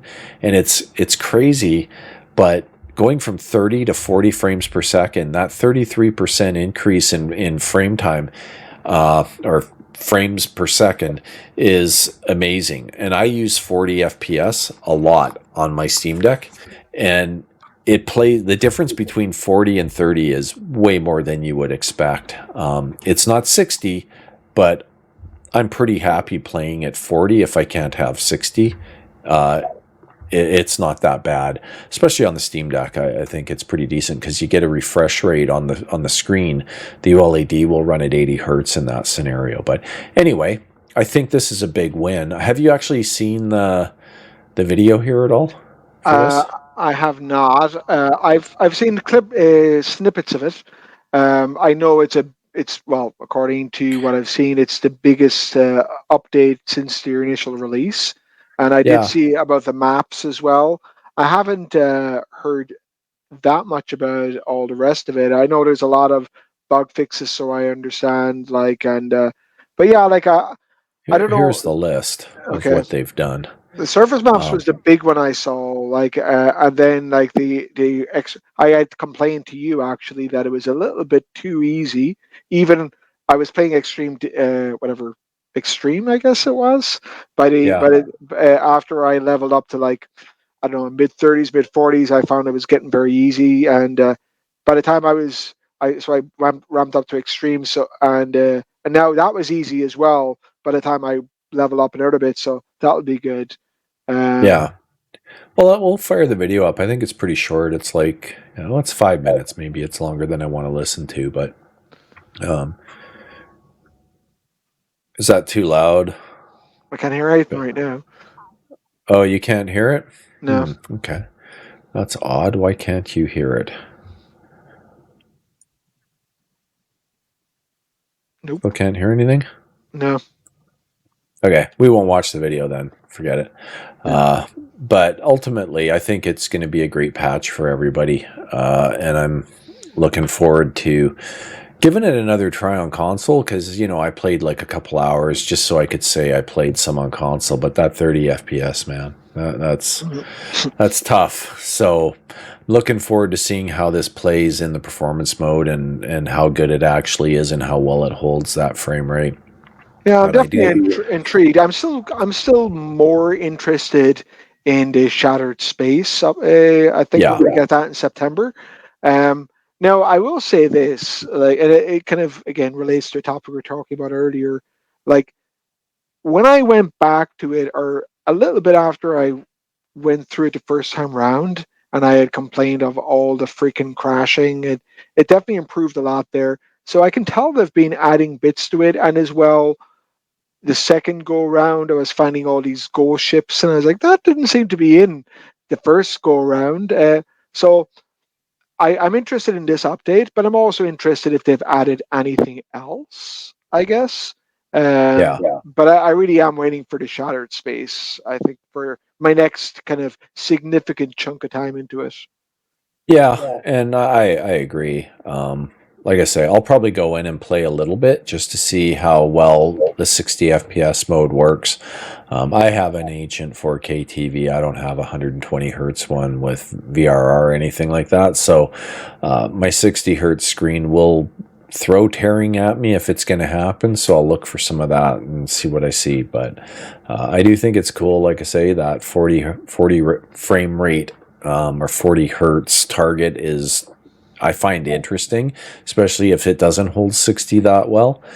40 would be a great compromise, so I'm glad to see they're finally doing that. It's something PlayStation's done with quite a few games already this generation, so it's nice to see Xbox taking that step.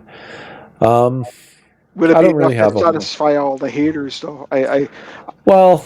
I don't know, but I mean, there is the 60 hertz mode too, and I expect it's going to hold it pretty well, to be honest, because it wasn't a GPU issue, despite what some people were saying. I mean, I knew full well it was a CPU problem to start with, and that's the advantage of playing on PC. You can see that stuff. I wish there was tools for console that would actually show you thread usage and stuff and GPU usage, but it'll be interesting. It'll be interesting to see. And I think it's dropping tomorrow, if I'm not mistaken, or maybe it'll be today. The But 15th. I think it's the yeah, 15th. oh, So okay. day But after next. that is tomorrow for me right now. So yeah. Oh, yes. Yeah, you're a couple hours ahead of me, aren't you? Okay, well, let's move on then. Next topic I wanted to talk about is the Fallout TV series. And it's one that you and I have both watched in its entirety now, I believe. For me, I can't remember. Did I watch it before you or did I watch it after you? I kind of binged it in like a few days, if you can call that binging, I guess. But I'm not like some zealot that's heavily into the lore and stuff like that, so I didn't have any issues with it on that front. I know some people felt it broke the lore for Fallout New Vegas, while others argued it didn't, and here's why. Don't remember all the arguments. I don't care. To me, was it a good TV show or not? And I personally, I enjoyed it. I thought it was pretty decent. I thought they did a good job of bringing the Fallout world that we're used to in video games to life. And I'm looking forward to another season of it. I think it'll be great. I was disappointed there was only 8 episodes. I think is Yeah. all there was, and the ending was interesting, a bit of a cliffhanger. So I'm looking forward to it. I don't want to drop any spoilers in case people haven't watched it, but I'm interested to see where it goes from here. Some of the stuff was great. Like, I'm thinking of one particular creature that came out of the water with the fingers. That was like, I thought that was pretty cool. But yeah, I don't know. What were your thoughts on it? I loved it. I thought it was. I thought it was a good TV show standalone, regardless of the Fallout lore. Yeah, But I actually thought, you know, it's silly. There are certain things, again, going back to Marvel, there are certain things that they can do to something, to IP, I guess, that starts in a different media, and it can really bug the crap out of you. It's like, okay, they didn't need to do that.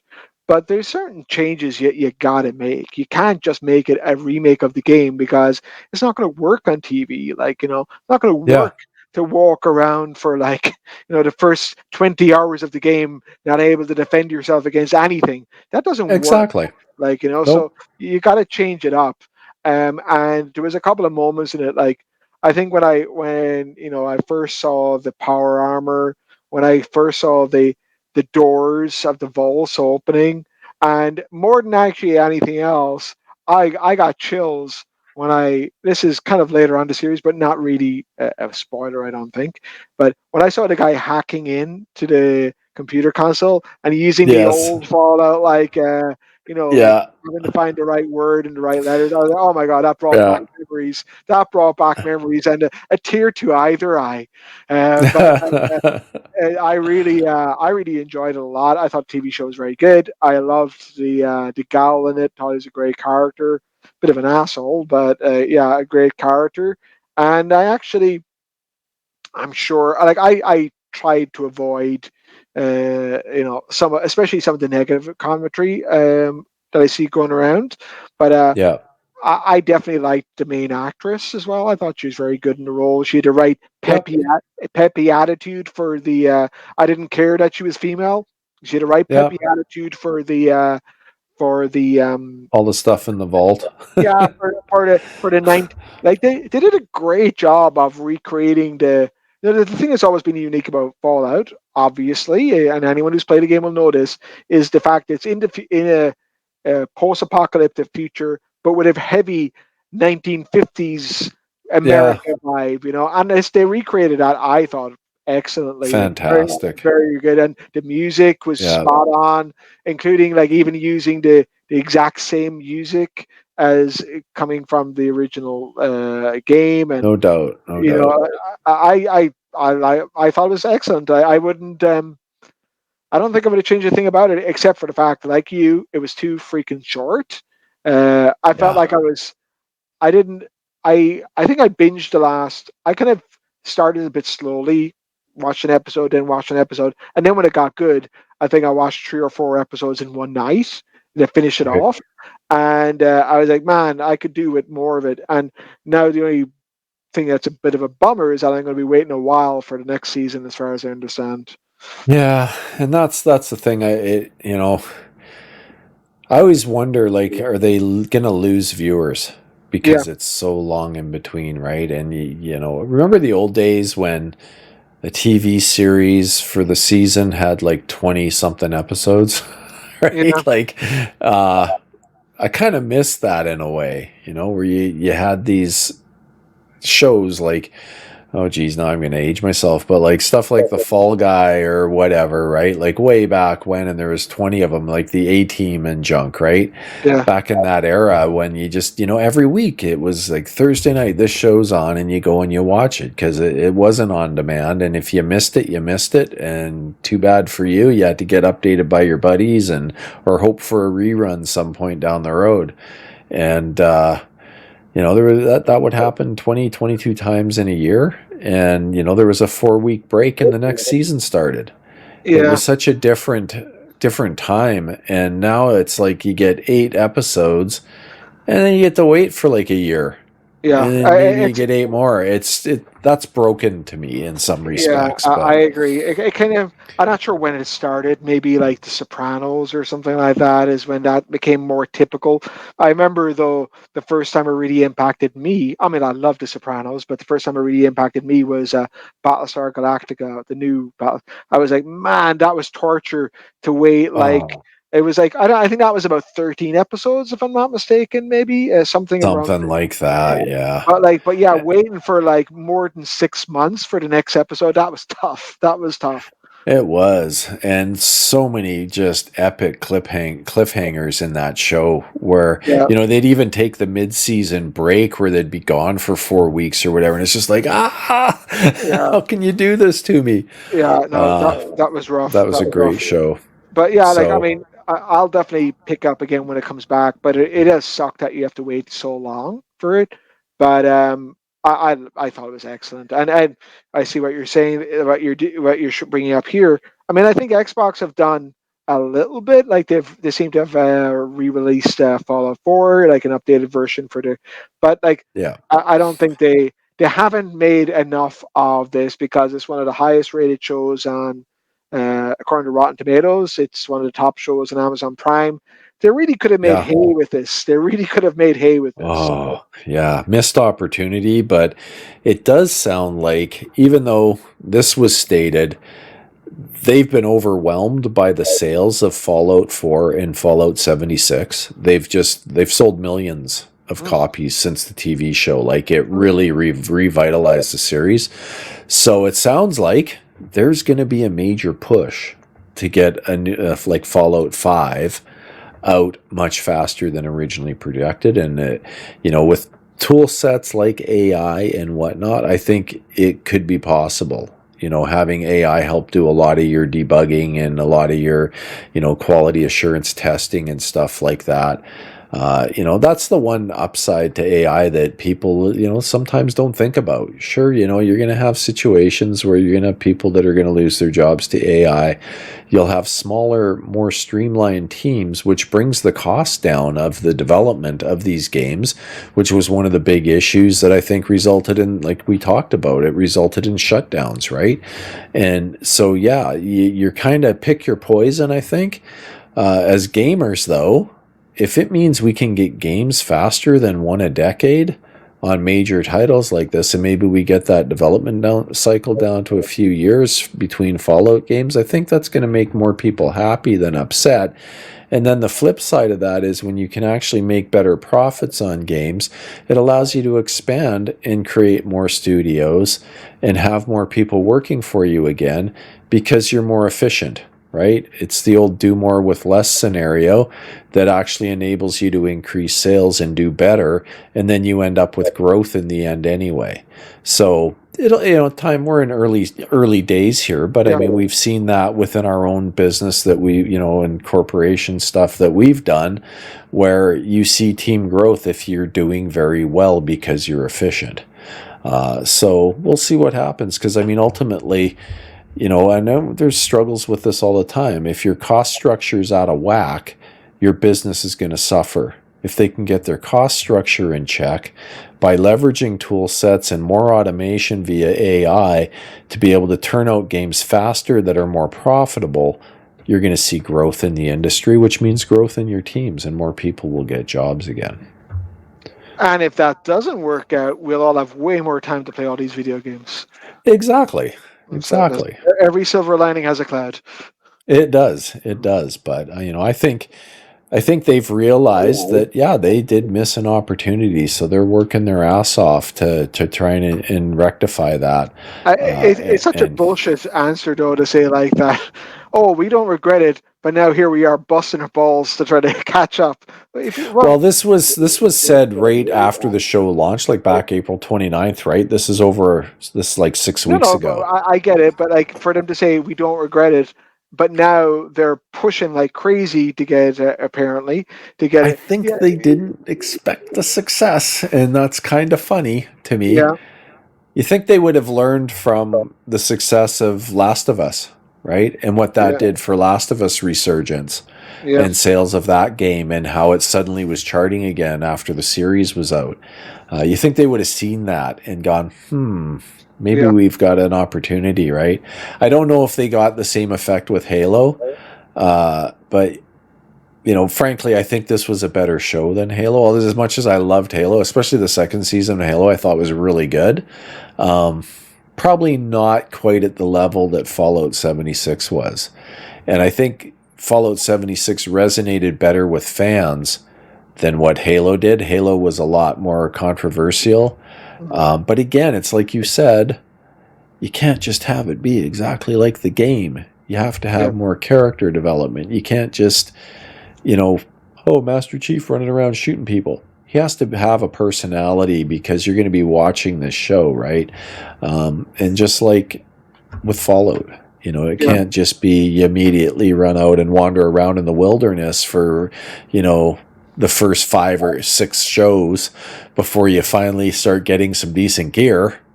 That's not going to work very well. Likewise with Halo, if all Master Chief did was go around shooting things, that would get pretty boring in a hurry, I think, from an audience perspective. There has to be some story there. So The other thing that you just reminded me now of, like that, I felt like they did well. And as I said, like the Gal character, he was, is an asshole, but it was very similar to the game as well. Like the completely, in a funny way, how completely amoral everyone is. Like oh yeah. Yeah. there's no room for sentiment in the Fallout world. Like people are No. eating each other, and like Yeah. Yeah. it's so like it just was. It was, if you took it too seriously, it was quite disturbing. That Mhm. like one of the central characters was so brutal and maliciously killing people left, right, and center for no particular, Yeah. no particular reason. Like, I didn't even know them; it was just inconvenience. But yeah, like I thought it was excellent, and I really liked, as I say, I liked all the actors. I wasn't sold on the guy who Maximus initially, but he grew on me as well over the Yeah. course of it. I Yeah. didn't like his character at the start, and by the end, I liked him quite a bit. But yeah, Yeah. everyone in it has been the three main actors: the girl, Maximus, and the gal. They're all very, very good. Yeah, for sure. Uh, it was great. Did you watch the no geez. Drawing a complete blank all of a sudden. I had it a second ago, but Westworld. West yes, Westworld. There, I couldn't jeez. Anyway, did you watch Westworld? I haven't watched it, and yet I still knew the name of it. But I Yeah, haven't watched it. Yeah, I I've haven't. watched it and I Yeah, couldn't remember the name. I heard But it's. I heard like there's a lot of shows that I hear, and because I'm always so far behind on TV, as you know, like I'm not a yeah. big TV guy in general. I'll pick out a few things and I'll watch them, and then, but I don't watch. I'm never watching more than one thing at a time. Yeah. But so it was typical for me, and it kind of spoils things in a way. But I'm always years behind, so Mhm. therefore, by the time I get around to watching Westworld, it's already in the final season or something, and people are saying Westworld sucks now, and I'm like, well, I won't even start then, I guess, you know. I So think yeah. yeah, I don't, I thought it had a bit of a bad rap, but okay, I know like the first season was supposed to be amazing. it was Yeah, mind-blowingly good. Yeah. yeah. I'll go back and I'll check it out.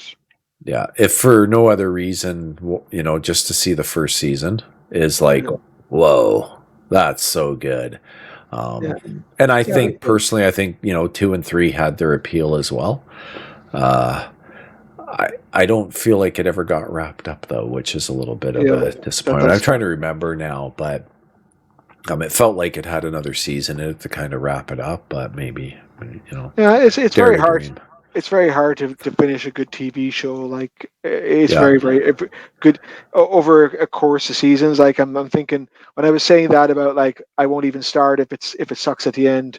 Well, probably would never have watched Game of Thrones then. Would never have watched Dexter. There's a Oh, lot of exactly. shows. There's a lot of shows that Exactly. and I enjoy Dexter and Game of Thrones, and even, geez, God forbid, I even enjoyed The Walking Dead for the first 2 or 3 seasons. It was excellent. Yeah. Yeah. And I think I ended up finally watching all of it. And, the other ones weren't bad too. There was some good seasons in there further on as well. But I do I hear what you're saying, and I think that's one thing that, and for anyone that's watched this thing this long and is stuck with us, thank you very much. But if you've not seen Battlestar Galactica and you're at all into sci-fi drama type stuff, that show was planned out seasons 1, 2, 3, and 4. It had a start, it had an end, and to me, they hit the target every season. It was a fantastic show. One of my all-time favorite TV series. In fact, I was disappointed that it was over. I wanted more. And yeah, if you haven't seen that one, it's like 2003, I think, is when it first came out. I think Great show. it's literally neck and neck in my mind. I'm trying to think, and I was thinking for cliffhangers, it's up there with Breaking Bad and Game of Thrones. Yeah. For Oh sure. yeah. Yeah. I'm coming to get my men. Oh my God, yeah. Yeah, Oh man, it was so good. there was some of So those, good. and then some of the individual episodes as Jeez. well. You'll probably remember by the name of it, even like the episode 33. Oh yeah, That was such a good episode. Like, man. Yeah, I just got a bit of chills thinking yeah, about it. I've got the box set behind me on the shelf, and I'll have to watch that again. yeah. I'm hoping to rewatch it and get my kids into it. Is what I'm hoping they'll enjoy that show, but it's I probably heard, they're a little too young still. I heard there, and this is going back a couple of months now, but I read that they're doing a remake of it or I've heard reimagining it. that too. And I'm Yeah, like, yeah, can you do something else in that universe and don't don't screw up? ruin it. Yeah. Yeah, I'm afraid too, but I guess we'll see. We'll see. So I think we can wrap this up. We're getting close to that magic 2 hour mark, but just wanted to talk a little bit at the end here about. Well, actually, before I do that, man, I'm terrible at this. I'm still getting the hang of it. Did Fallout meet your expectations or exceed them? How do you feel about it on that front? One last word on it. The TV show, Yeah. I would say exceeded. I mean, Okay. Me too. it was an excellent show, and I always really worry when they're doing something I love. Like if I love the Hulk, and whenever Yeah. I see whenever I ever go to a Hulk movie or a movie with the Hulk in it, I was like, oh man, please don't screw him up. So I was a bit like, and they usually do in Marvel screw up the Hulk, but that's another topic. Yeah. But I felt the same with Fallout. I was like, I Please would have don't been wreck it.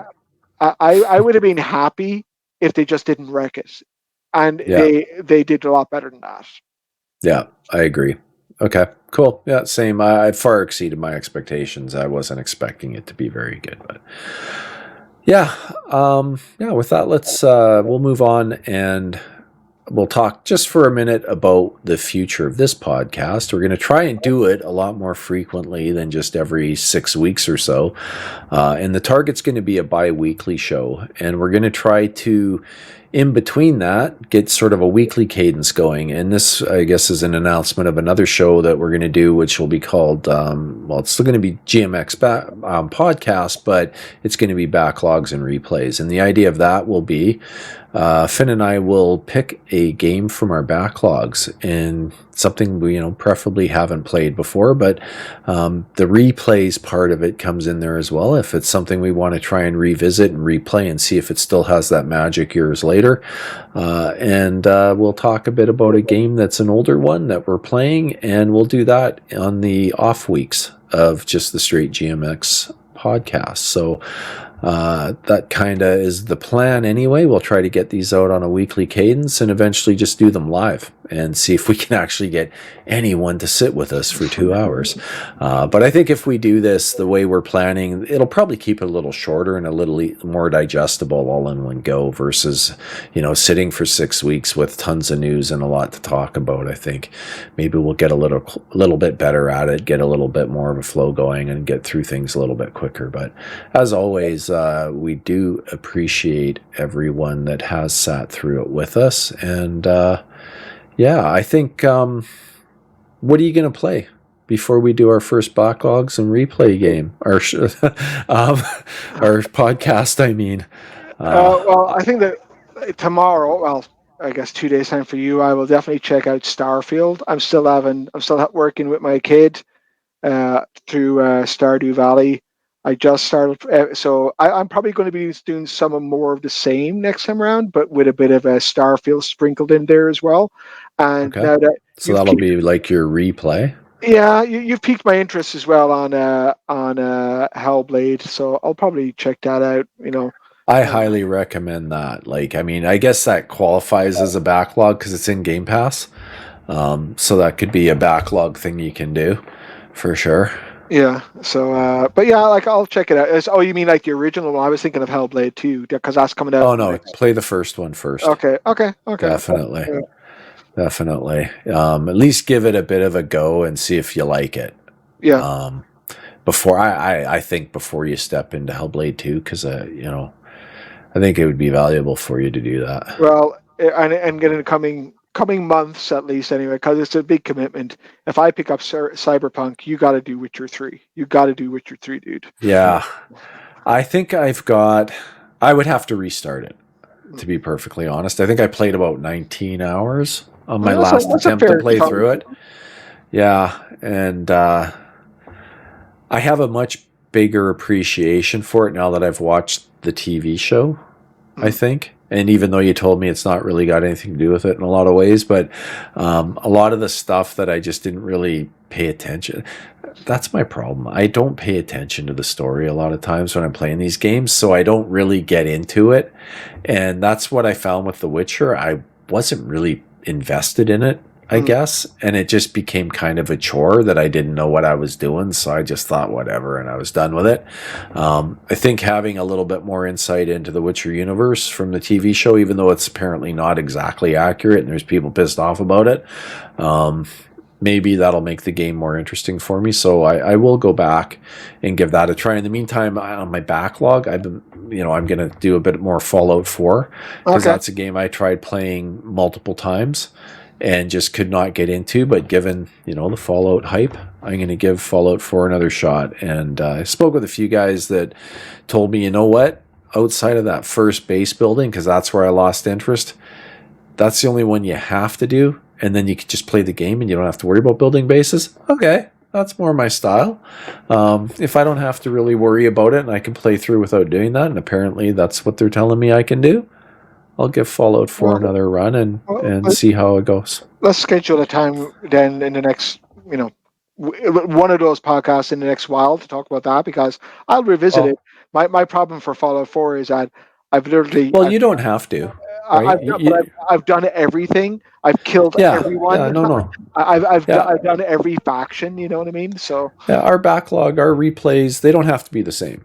Yeah, that's my opinion. Like, you play what you're gonna play, and I'll play what I'm gonna play, and we'll see if we can talk each other into stuff that maybe we wouldn't otherwise play. I mean, so let's see how it goes.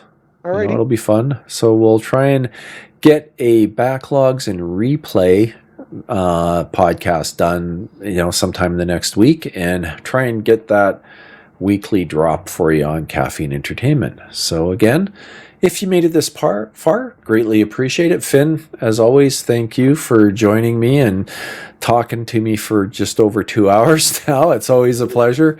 Always enjoy our conversations, and thanks to everyone that tuned in. I'm Mental 9R with my good buddy Finn Tintin, and this is Caffeine Entertainment.